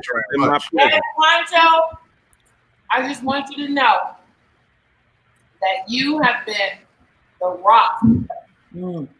Okay? Thank you, baby. My rock. You've been right there beside me, helping me. I'm telling you, when you didn't show up, I'm like, where's Poncho? Okay? You have been like right there beside me the whole time, helping me through all of it. You know, because I remember in the beginning when we would talk, you would you'd be like, Louise, you got this much time to do this, and you got this much time to do that. Come on. It was like you was like, come on, run. I was like, okay. And as things were happening, I'm like, And then when the COVID thing hit, I couldn't get Poncho. I couldn't get him. He was busy. He had it folded up into himself and was doing his thing, and I was that's when I was doing all that gardening. I started hosting my little gardening shows. But you got to remember now, I launched all of those live shows around that time. And I was working with 40 artists trying to train them how to do it. So it kind of pulled it to the side a little bit. But I'm kind of glad that happened because helping them do their shows helped me help you. Yeah. And that was just it. It's like we got here because I remember like when all of this happened, for like at least a couple of weeks, I was doing gardening shows. I'm just going to tell you, I was not doing. Oh, Louise, I caught a couple of those. I said, Louise is trying to find herself. The Beauty of Blackness Fine Art Show was here and here. Because I was like, okay, what is going on? And so Louise was doing gardening shows. And then also we talked. Remember, I was like, yeah, I'm selling plants. Remember? I had made so many vegetables. I made over thousands of vegetables. Okay, right here in the studio. I called it my studio garden. I wasn't even planning on making those till the point. I started selling them to people. It's like you want to earn a little extra income. I was selling them for $2 a start. Wow. People was just picking them up at the door. I'm like, picking up at the door. And now look at you. Now you done turned into a virtual live show. I know that's what got me. Poncho said, well, how many of those things you got to sell? Yeah, she told me $2. I'm like, well, how many of those you got to sell to make it worth your while, baby? I know, and I was like, you're supposed to be planning a virtual show. I know, and that was just it. So I'm like, you know what? I'm getting tired of this because it was fun in the beginning, but folks was asking for plants left and right to the point where I'm like, you know what? I'm done. I am done. You won't have any. And that's when I got back on my virtual art show, my art show horse. But it did. It took me a minute when all of this happened to kind of regain my focus. It did take me a minute to regain my focus at the time. So hey, babe, it's all part of the process, and you're very, very successful. So I am going to sign off. Always got your back, Louise. We'll be talking soon. Y'all take it easy. Till next time. All right, brother. And so, peace. Well, I'll tell you. So tell me what your experience was. Share with me. What's your experience? I would say for me, it was the first time that I actually talked for 45 minutes straight to my screen. That was pretty amazing. I didn't know that I would be able to do that. So, and just by writing a little bit of content and say, okay, I'll spend this much time on this. And then the time was moving. I was very surprised. Especially today.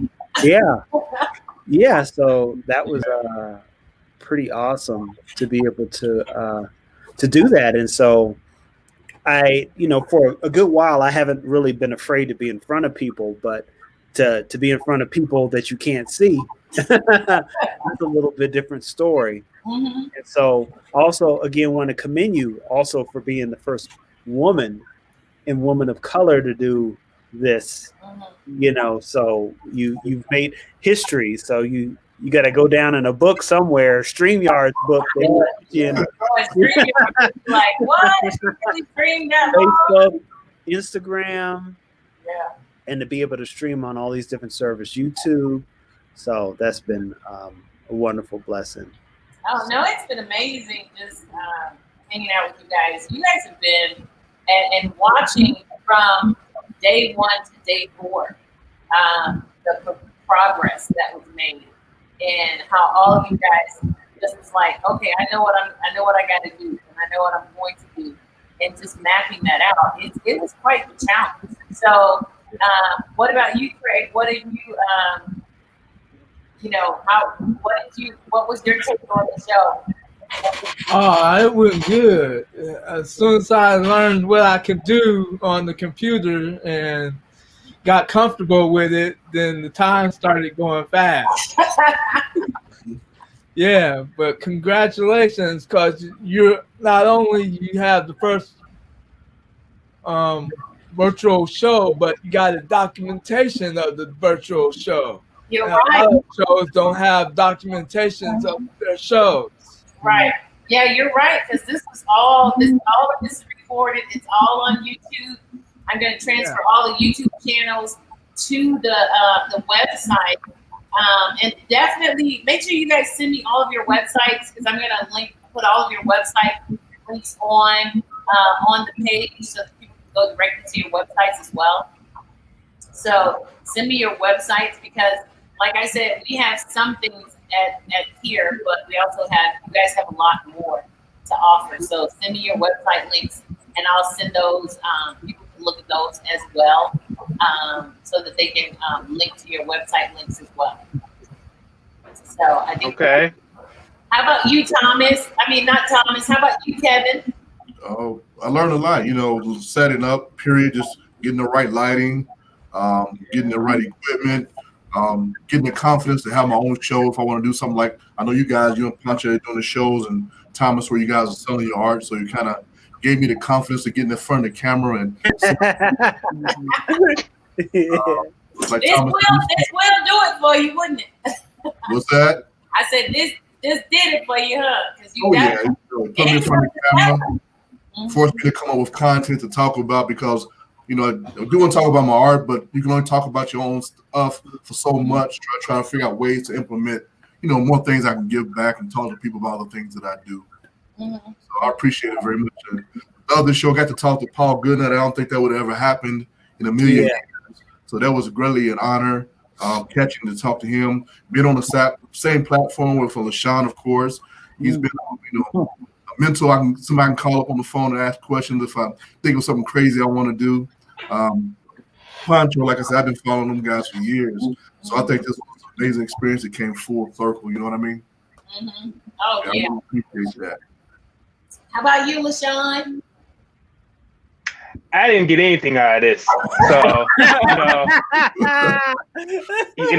I could have been on the beach somewhere chilling. Instead, I had to deal with this stuff. No, This has been an experience of experiences. When this concept was birthed, it was like, okay, it's going to be interesting to see how this comes together. Right. So this journey, Louise, when we talked way back when, it's like it happened. We did it. It's history. Yeah. It's history. It's it, so what else is there to say? What else is there to do?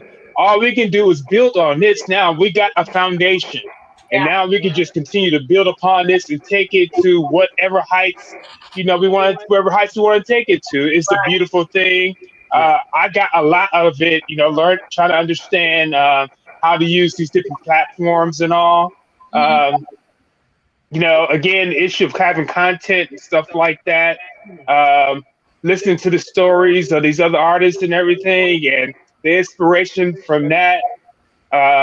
So it's been a wonderful experience. And I feel for those that didn't get a chance to experience this, particularly the young artists that are out there just trying to find their way. And hadn't seen something like this. They missed out on something. They missed out on a serious gem. Right. So hopefully, down the road they'll be able to be exposed to it and get inspired, because that's what it's about. We're trying to inspire other people to, up their game. As we continue to be inspired by our colleagues. So it's beautiful. Oh, thanks. What about you, Karen?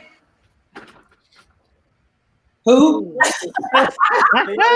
Me? Well, I'm going to tell you, it has definitely been a learning experience. I'm telling you all, I have learned something from each and every one of you. When Thomas, I believe you and LaShawn and Kevin were talking about using black as your background. I had heard people doing that before, but I was like, so I never ventured. But I did something today. You see this? I was gonna create me some numbers, to sell art, but I chose not to. I said, I'm gonna try it on some black paper.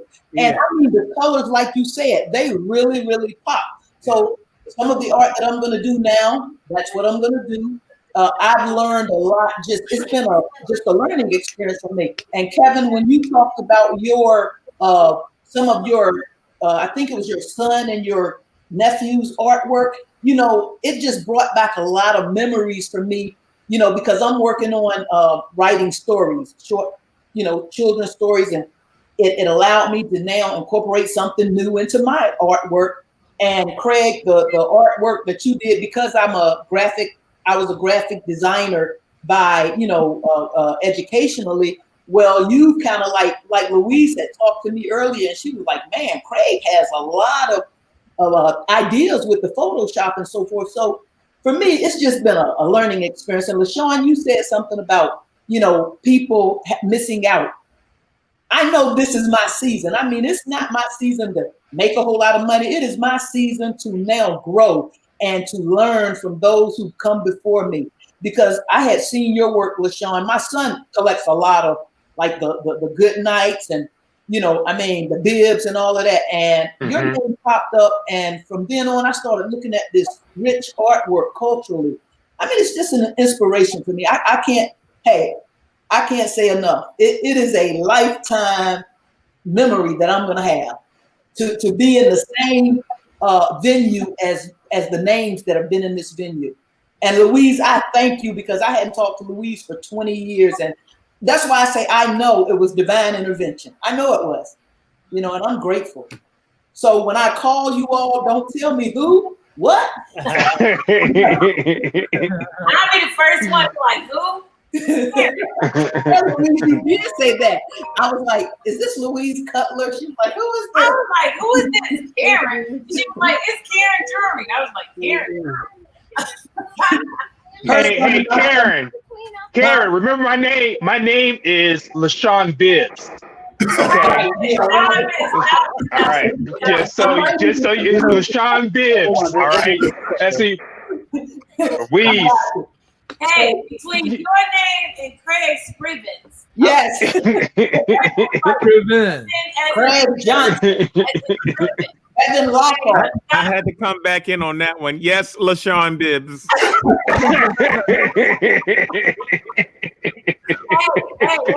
I proved it big time. Billa. I was sitting through that whole thing saying, Billa. And what's funny is I've been on Sean for a good while, and then I do this interview and I call him Sean Bibb. Don't ask me. I got the names and the cities on the paper. I had Bibb on the brain. And so, well, I listened to Sean as well, and Thomas. I went and bought me some black canvas as well, so I'm definitely gonna try. All right. Sean, I asked Sean about. I never use varnish on my painting, so I called LaShawn the other night. But I got LaShawn. There you go. Yeah.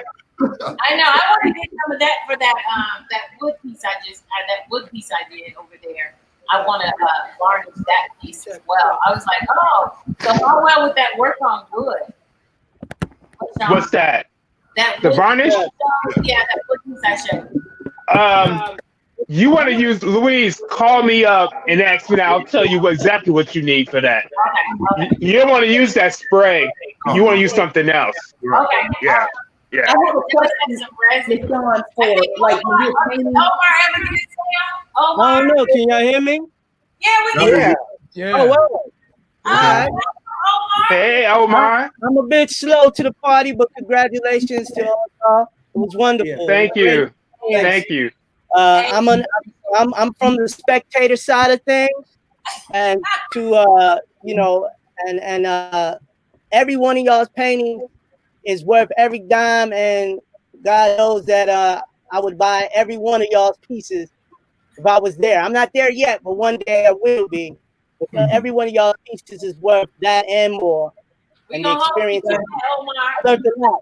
I learned a lot from y'all, and I shared it with a lot of individuals that I know that are a lot bigger than me. That I'm sure that I don't know when or where, but I planted whatever seeds I could. Appreciate it, brother. Yes, thank you.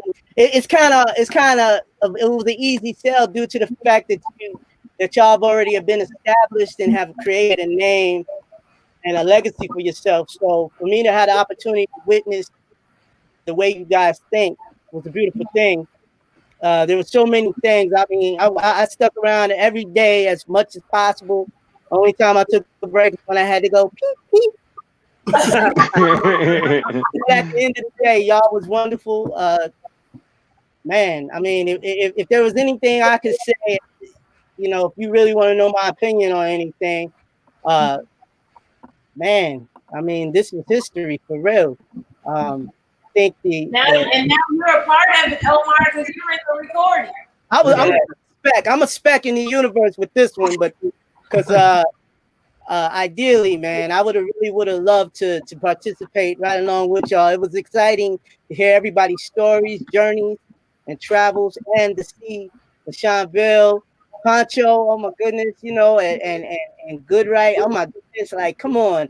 I mean, it was so overwhelming, and to see all the sculpturists, and you know, I'm in here striving to stay creative, and you know, I realized that just based on watching y'all that nobody motivates you. You have to motivate yourself.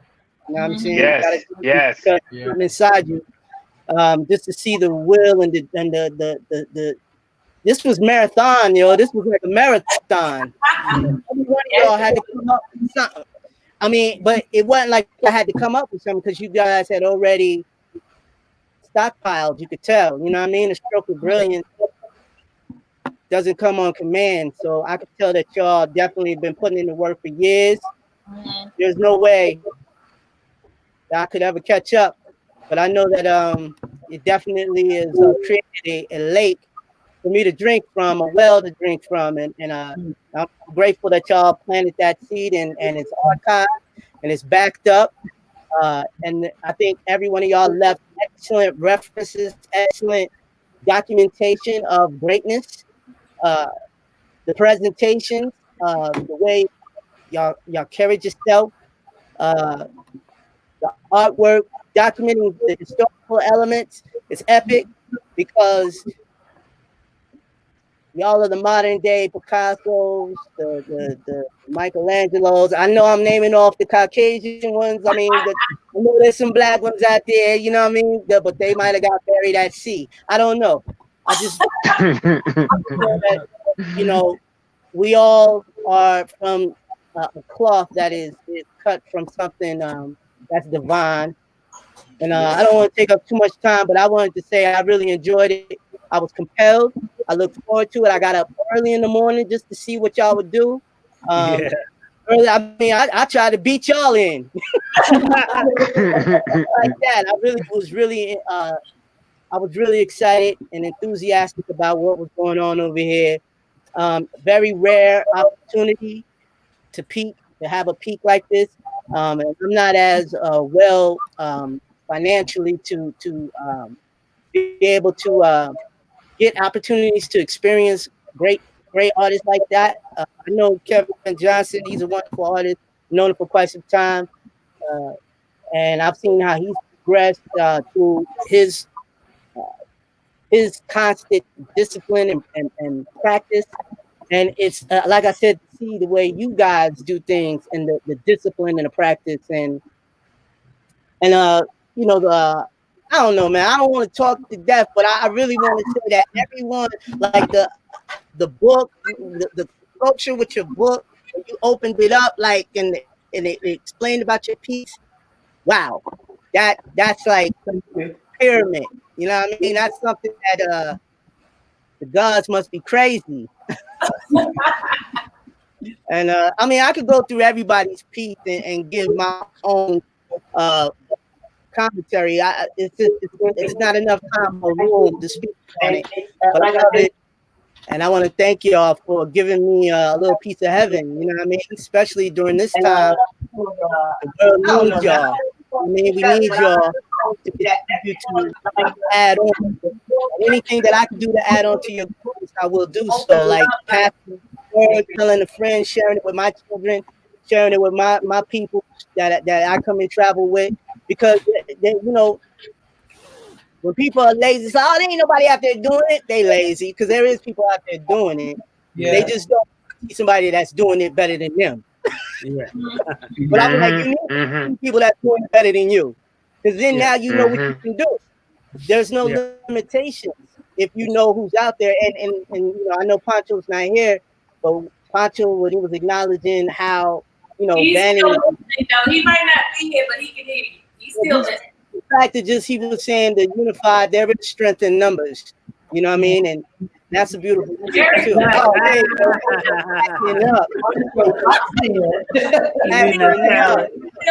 all I know is that this is definitely transformed me and has taken me somewhere that I did not expect. And I'm grateful and thankful. And you know, I don't want to keep bugging Pancho, but that trailer, oh Lord, that's oh no. Oh no. That's I'm glad you enjoyed it. Because we kept seeing your name pop up. You were right there asking questions and just with everybody. So we appreciate you. We appreciate you hanging out with us. I'm not an expert. I'm not an expert. I just know that it's nice to there's people that's smarter and better than you. You know what I mean? And I'm so grateful. I feel definitely, oh my goodness. You have no idea what you done did to me. You know what I'm saying? Omar, you're an artist, right? I'm a work in progress. Mr. Bill. Okay. Hey, brother, you know what? I want to give you something, right? I want you to start doing this every day. Do work on something every day, whether it's a painting, drawing, do something every day. So that's going to help you train yourself and give you your discipline that you need to continue to moving forward. Yes, sir. And Omar, I got another jewel for you. I know you do. The next time somebody asks you if you are an artist, simply reply yes. Yes. Yes. Because you are, brother. I am an artist. I didn't say aspiring. I ain't say entering. You are an artist. Period. I'm a tool for God. There you go. All artists are. I try to be his paintbrush. Whatever way you do like that. You know what I mean? Yeah. Cause I got a long way to go, man. I'm there you go. It's a forward journey. Don't worry about exactly and how you are. Stop looking at the levels. Stop thinking that you got to make up for stuff. The thing about art is you can start at any point and you can put as much time as you want. So don't worry about that. You know, sir. I noticed when I was listening to you, I never heard you use the word artist one time. Oh, we got Gail coming in. Hey, Gail. Hey, Gail. Hey, Gail. Simmons. Gail, you in the house. On us, and then I guess she was like, I got to come up in here now. I got to come up in here now. So, Gail, tell me what's up, Gail? Hi, can you all hear me? Yeah. Oh, yes. Well, I don't know what I'm doing. Well, I had my first Zoom experience. I had my first Zoom experience last Tuesday. So this whole concept just blew my mind. But I appreciated everything you all did. And I learned so much. Even at age 72, I learned a lot. Hey. Bless you all. And when you gave me the history and story about Grandma Moses, I said, yeah, maybe it's okay. I'm not 6 feet under yet. That's right. You know, but you're not 6 feet under, so I will be looking for you next year. You hear that, Pancho? Oh, it's going to blow up next year. It really, really is. Because the world, the world is changing. These people don't know what they're doing behind this COVID. I mean, even just today, they're saying there's not going to be any vaccines till the middle of June next week, June and July next year. They don't know what they're doing. And I take it as a sign that it's our turn. It is. Do you hear me? It's our turn. Things get transitioned in all kinds of ways. Keep going, Gail. We listen to you. What's up, Miss Pryor? I'm doing fantastic. How you doing, Gail? Gail, you sharing with us, and then we're gonna let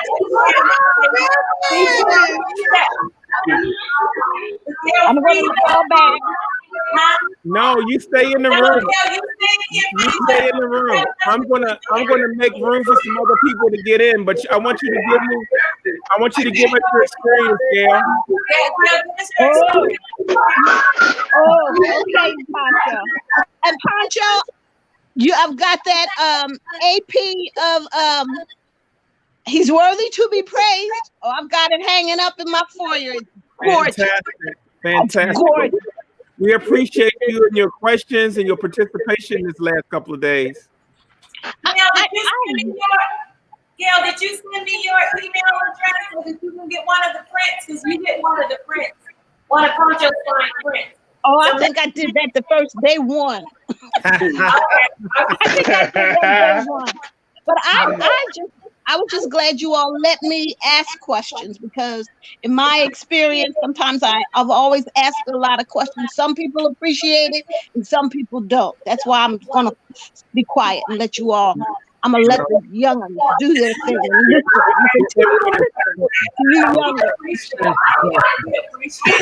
All right, Mr. Pryor, we're going to let you speak. I'm close on your microphone, but let Ms. Pryor speak. I know she's been watching. Unmute your microphone, Ms. Pryor, Texas. Unmute your microphone, Ms. Texas. Unmute your microphone.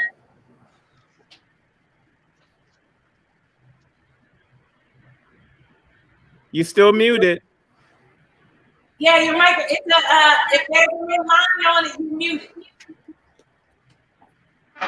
I can't unmute you. There you go. There you go. I just want to say it is such an honor. Can you hear me? Yeah, we can. Yeah. Oh no. You muted yourself again. She muted us. You muted yourself again. Okay. There you go. Can you hear me? Yeah. Yeah. Okay. Can you hear me? Yeah. Can y'all hear me? Okay, good.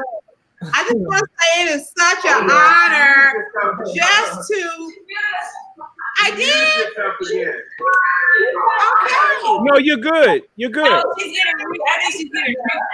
So can you hear me? Yeah, we can hear you. Okay. So I just want to say it is such an honor. Turn your volume down.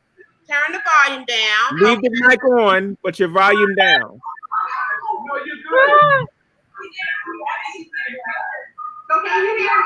No, she got something. What else do you have on? So I just want to say it is. She got something else on. You have another device on? There's another device on. Hold on 1 second. I know what it is. Hold on.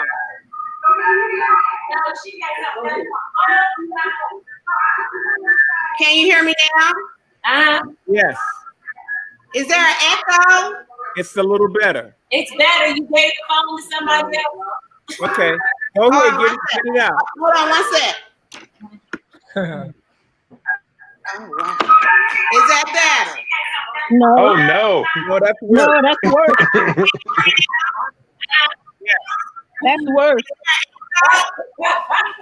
It's better. You gave the phone to somebody else. That's worse. I'm gonna tell you, Louise. I took so long to come in because I didn't know what your link looked like. And I'm sitting here looking at oh, it's saying it push this button. I know, because I saw you on there. You said good night all. I said, but I didn't know what to do. You figured it out. And you 70.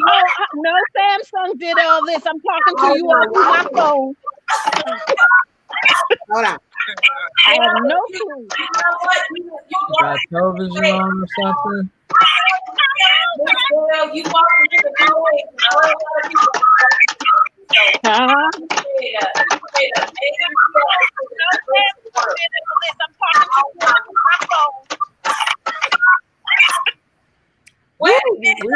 We gotta let her get that together.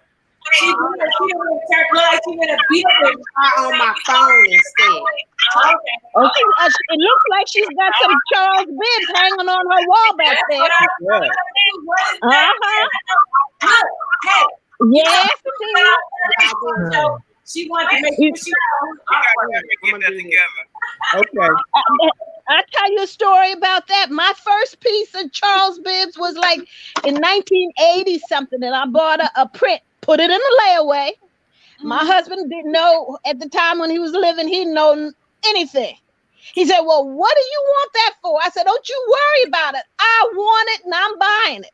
I paid $150. Now it's the Guardian. That's worth a lot of money right now. And I said, yeah, that's what I'm saying. He's gone, but my print is still here. There you go.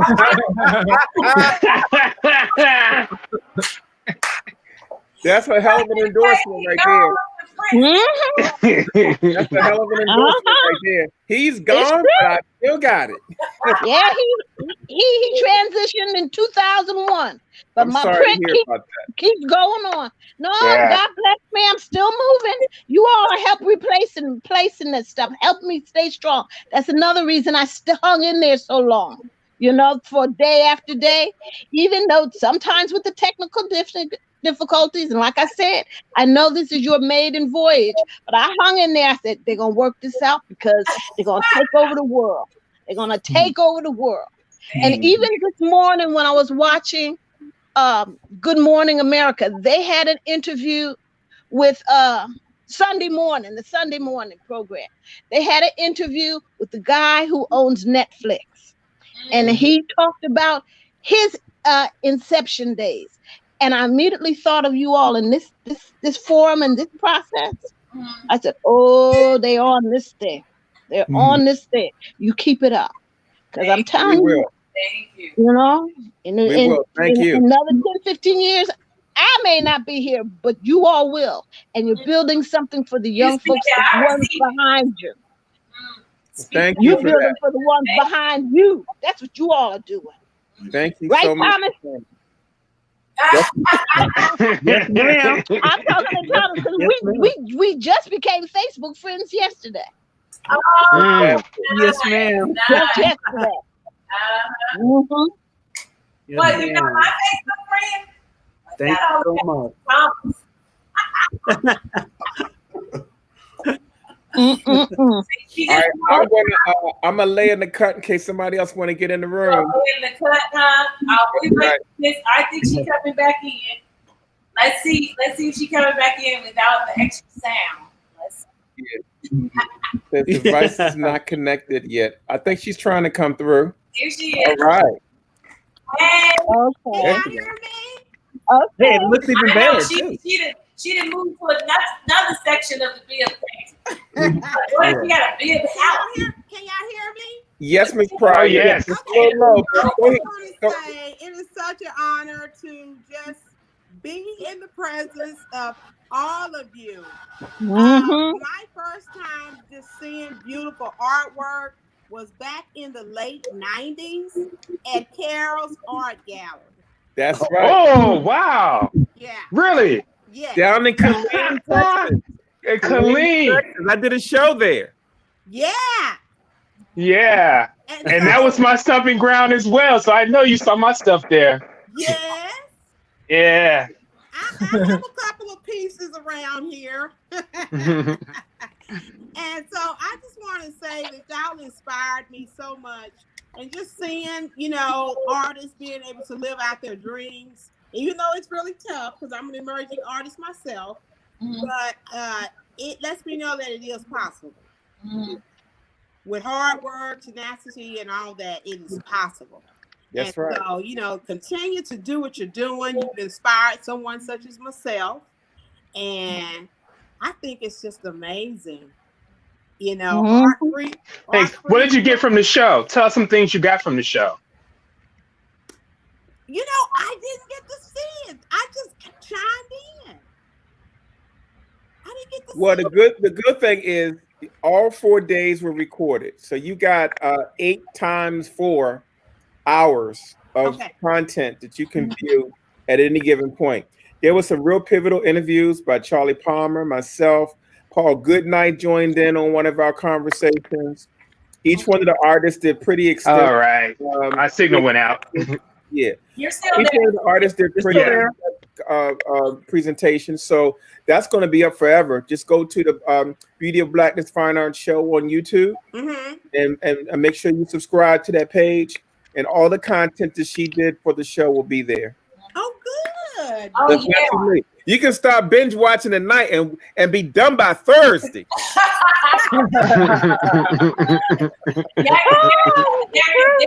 lot of amazing, just a lot of amazing stuff on there. There's, just even for me sitting here and watching and listening, because when I should have been taking breaks and trying to eat, I'm still up here glued to it, watching and listening to all the artists share their art, and I'm always thinking, I'm gonna take a break on Kevin, and then Kevin pops up something like it. Or I'm gonna take a break when LaShawn comes on. Exactly. Like, I'm gonna do a painting demonstration, and then you're like, I'm gonna take a break when Thomas come up, and then Thomas show up and start giving a history lesson. And Craig show up and he start showing, because I'm always in it for Photoshop. It's like, what? Craig, I'm telling you, you start doing the gradation tool and just doing it in there. I was like, damn, I got it. I was like, that's for me. I know how to use that gradation tool now. I was glued to the screen when you was up, Craig. You guys start using those programs. It's like, okay, all right. I'm always looking for new ways to do stuff. I can tell you what's going to happen though. The next time we do this, everybody that's on the screen, their display, their presentations are going to be on fire. Oh yes. Everybody needs to work on a good PowerPoint presentation. Period. Now you know how to share the screen. You see how me and Charlie told our story and with the different things. I got at least 2 or 3 versions of the presentation I gave for that. You knocked out the ballpark with that, though. But thank you, brother. I appreciate that. All day with, Because after we had talked about it, because I had to put Charlie sent me. I always tell one thing I always tell her, I'm like, don't send me 30 pictures, right? So Sean sent me, how many did you send me, Sean? Like 40 right out the door. Sean sent me like 40 pictures right out the door. I was like, okay. And then everybody else, I'm like, just send me about 15, 10 or 15, because I got to get them in the system. And so I think Thomas was the one. Thomas was the one who's like, I'm going to send her. Thomas is very good. I can tell you all that. Thomas sent me what I asked for. And then lady goes, ma'am, can I add this? Can I add this one? Can I add another? that was what. See, Thomas, you need to learn from us, man. Just do it all at once and be done, bro. No, I had to ask Craig for more pictures because Craig sent me what? I think like 5 pictures. And then Craig sent me his welcome video with a whole new set of pictures that was fabulous. I was like, Craig, where's all these pictures on the welcome video? Yeah, I just did so. I just did so. I said, send me all of those pictures. Send all those. How did y'all? That was the good thing about this because we got to put more art than what you sent in. Right. But next time, I was working on my website, But I'm gonna come up, Brian. I will go ahead and If everybody kill their microphone for a second, we might be able to hear her a little better. So everybody kill their microphone so Miss Pryor can speak. All right, Miss Pryor, let's hear you. I just wanted to pop in. I'm gonna go ahead and do what you said. I'm gonna binge watch everything that happened, the replays. I just wanted to stop in and say hi, and once again, much success to all of you. I'm gonna get back in here on my website, working on it. But I just want to say hi. Well, just know that all of the artwork will stay on the website. It's not going anywhere, so you guys look at it and be like, and like they said, all the artists have some kind of plan. So if you see something, you be like, hey, you know what? Maybe I can get this on some kind of plan and just pay on it. Just let the artist know. And Shonda, what you can also do too is that make sure you friend all of our Facebook pages. Like go to my business page, the Art of Poncho page, and just follow that. And I'll be able to catch up with you, and maybe we can help you with what you're doing with your art. Because maybe you're going to be on the lineup next year. Yeah. On the lineup next year. Oh, that's awesome. That's right. No, baby, you're already on the lineup. Get Gail, because You're Gail's recruited. branching out. That's right. I appreciate it. Same thing for you, brother Omar. I know you hiding back here being quiet, but Omar too. You said you was ready. This might be that year. Yeah, I was just saying I gotta go check out my work. And they'll pick me up. So, well, I'm gonna go ahead. I'm glad to be a part. Take care of business. All right, Kevin. Go ahead and all right, Kevin. Kevin's going to be. Thank you. Well, thank you guys. Take care, Kevin. Take care, Kevin. Hey. I've been working on an animated movie for the last 7 years. An animated cartoon movie for a guy out of Italy. It's been the most difficult thing.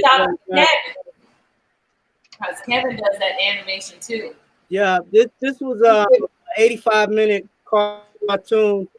I was blessed with the opportunity, but I also did some voiceover work for a guy named Ralph Bakshi. He did a controversial film that got boycotted by Al Sharpton called Coonskin. So I worked for him on a movie called Last Days of Coney Island as a voice actor. A lot of people don't know that Ralph Bakshi did a lot for the Black community as far as hiring a lot of Black artists and painters and animators, and he gave me an opportunity out here in Colorado to do some things. That's great. Yeah, but I haven't, to get into the painting side of it. Obviously, all the backgrounds for an animation, and majority of the time are more like paintings, are paintings, matte paintings, or gouache or acrylic, things of that nature. But isolation is tough because you're working. I'm sure all y'all done edited all your own videos and you work in an isolated fashion, which I think is kind of cool to work in a community environment where you got people, looking over your shoulder, maybe throwing a few bits and pieces. But I had asked the question to you, Mr. Bill, about, you listen to music when you're painting, because a lot of your pieces that I've seen, wow, the way that you splash the color around the last piece you was working on with the palette knobs was incredible.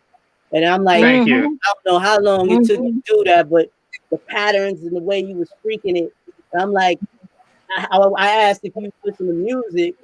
I mean, I know there's certain pieces that you can't listen to music because you're in your head. I know while I'm animating, I have to be concentrating and I have to work at the most weirdest hours because that's when everything is quiet. Mm-hmm. But I study a lot of painters. I don't paint.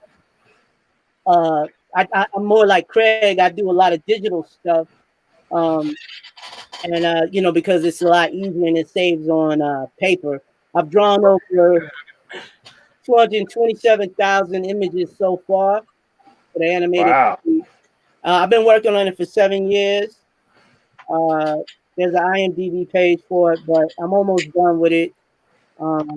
And you know what also brought me to the the Beauty and the Blackness show event was because I was also striving to see if I could, um, basically, reach out to individual artists within. I mean, y'all are such high caliber, and then strive to try to, put together a pitch to see if I can get, anybody on board to assist me to complete a few pieces of the scenes that I'm working on. And then, but I know that that's something probably I should reach out individually, but I don't know how that works. And now the chain of command. This is the first time I've ever had the opportunity to jump into a pool of a lot of high caliber talent that can offer a lot of different varieties. Yeah, just reach out to us, Omar. Just contact us, individually, and let us know what you're interested in. And by the way, yes, I do listen to music. I listen to a lot of music while I paint. I think Definitely. most of us, I listen to music while I work as well. I mean, that's, it's like music kind of. What kind of music? Huh? What kind of music? I listen to mostly worship music. Nice. Most of my pieces, like I'm working on a piece. I have a piece called "Take Me to the King" from that particular song, and then I have a new piece that I'm going to be doing that's called "Gracefully Broken." There was a piece that you did. The wood. It was. I think it was the first day, and I just would have loved to see that animated, like a stop motion animated, like a puppet of a lot of your sculptures. It would be amazing. It's something that could be done, but I know that takes a little energy, a lot of energy. But I think that with the right storyline and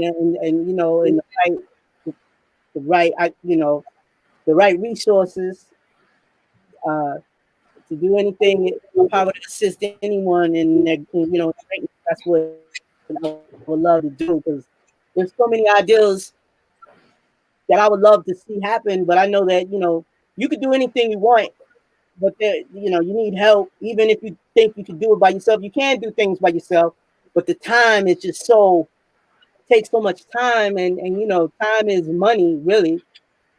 Somebody told me rich people buy time, poor people sell time. So kind of well, my philosophy is don't do anything that you get someone else to do. Omar. Yes. Omar.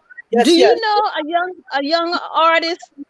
His name is Salam Muhammad. Have you ever heard of him? I've heard of a Salam Muhammad, peace upon him, but I don't know him. On Facebook, there's a young man. His name Salam Muhammad. He's an artist. He does 2D. But there was a point in time, I don't know if he's still doing it, but he was venturing into the animation, and he was making an Afrocentric story, animated story about a little black girl. And I don't know if he still got that on the back burner or what, but I know he has knowledge in that area. Okay, is he in Colorado? No, I think he's in Atlanta now. At the time, I think he moved from New York to Atlanta. Okay, but he's on Facebook. Look him up and befriend him. That's what's up. Salam. SALAAM.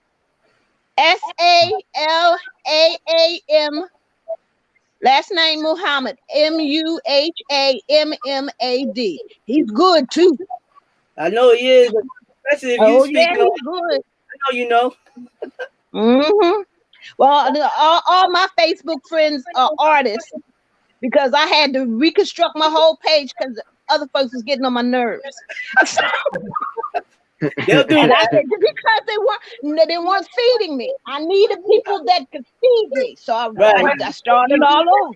Everybody else was really on her nerves. And LaShawn. Yes. You know Monica Stewart? Oh yes. Do I know Monica Stewart? She and I lived together in New York in our younger days. We were roommates. when we worked for Oh United wow. Airlines. Okay. She and I go Okay. way back. And Yeah. after I retired, in neither one of us knew that we did artwork. And Really? right, we didn't know while we lived together. We didn't even know. And we after one day I was walking through the to a department store. I saw her work up there, and I looked at the name. I said, Monica Stewart. I said, I wonder if that's the same. And I looked her up, and it was her. And we've been corresponding ever since. You know? Yeah, But she's bad. She's bad. yes, she is. Yes, she is. She's a wild child. Hope you're not nothing like her. No, even back then, I was the quiet one out of the three of us. I was the quiet one. Well, she's so loud that's not saying very much. You can be just as bad. Then that's the case. No. I was the quiet one. I was the quiet one. No, she's a sweetheart, though. She's a sweetheart. Yeah, she is. Yes, she is. But she's talented too. And I think through her, I became aware of you. Oh, okay. All right. Mm-hmm. Yeah. I mean, online, and it caused me to look at other. Facebook is a right place if you use it right. Mm-hmm. We as people need to use these tools better than we are across the board. Oh, and indeed. it might, and that retraining might be coming from this community, because some of them out there are wild. But I vowed that I would not let the other side push me off of Facebook like they did MySpace. Mm-hmm. You remember MySpace? Oh, yeah. No, do you remember MySpace? Oh no, I didn't deal with MySpace, so that was a little bit before I got into the social media platform. I remember MySpace. Louise, you do? Yeah. Louise, I remember MySpace. I think I got in right when MySpace was collapsing. Well, I wasn't trying to do none of this. Just like you were forced to develop this forum to go to this level, because you were first planning live, and the circumstances made you push ahead with this. That's how I got into MySpace. One of my great nephews was acting up, and I said, I'm gonna find your little behind, and I found him. I want to ask a question to Omar. Omar, do you have a point of contact? You were talking about the animation, and I'm very, very interested in animation. Yes, I have a website. What is the name? Well, I go under the name Distract, DISTRAKT.com. Distract with a K instead of a C.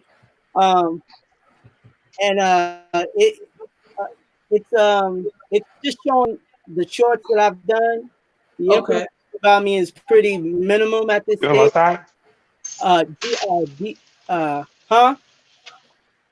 It's minimum, but because I've been, like I said, I haven't been able to update and do anything because I've been working on this animated movie for 7 years by myself, and it's been very difficult. So it's been hard for me to, use my skills other places until I get done with that, because I'm in a contract, and like I said, it was the most difficult thing, but it was a blessing, in disguise, because I guess at the end of the day, you have to know what you're made of.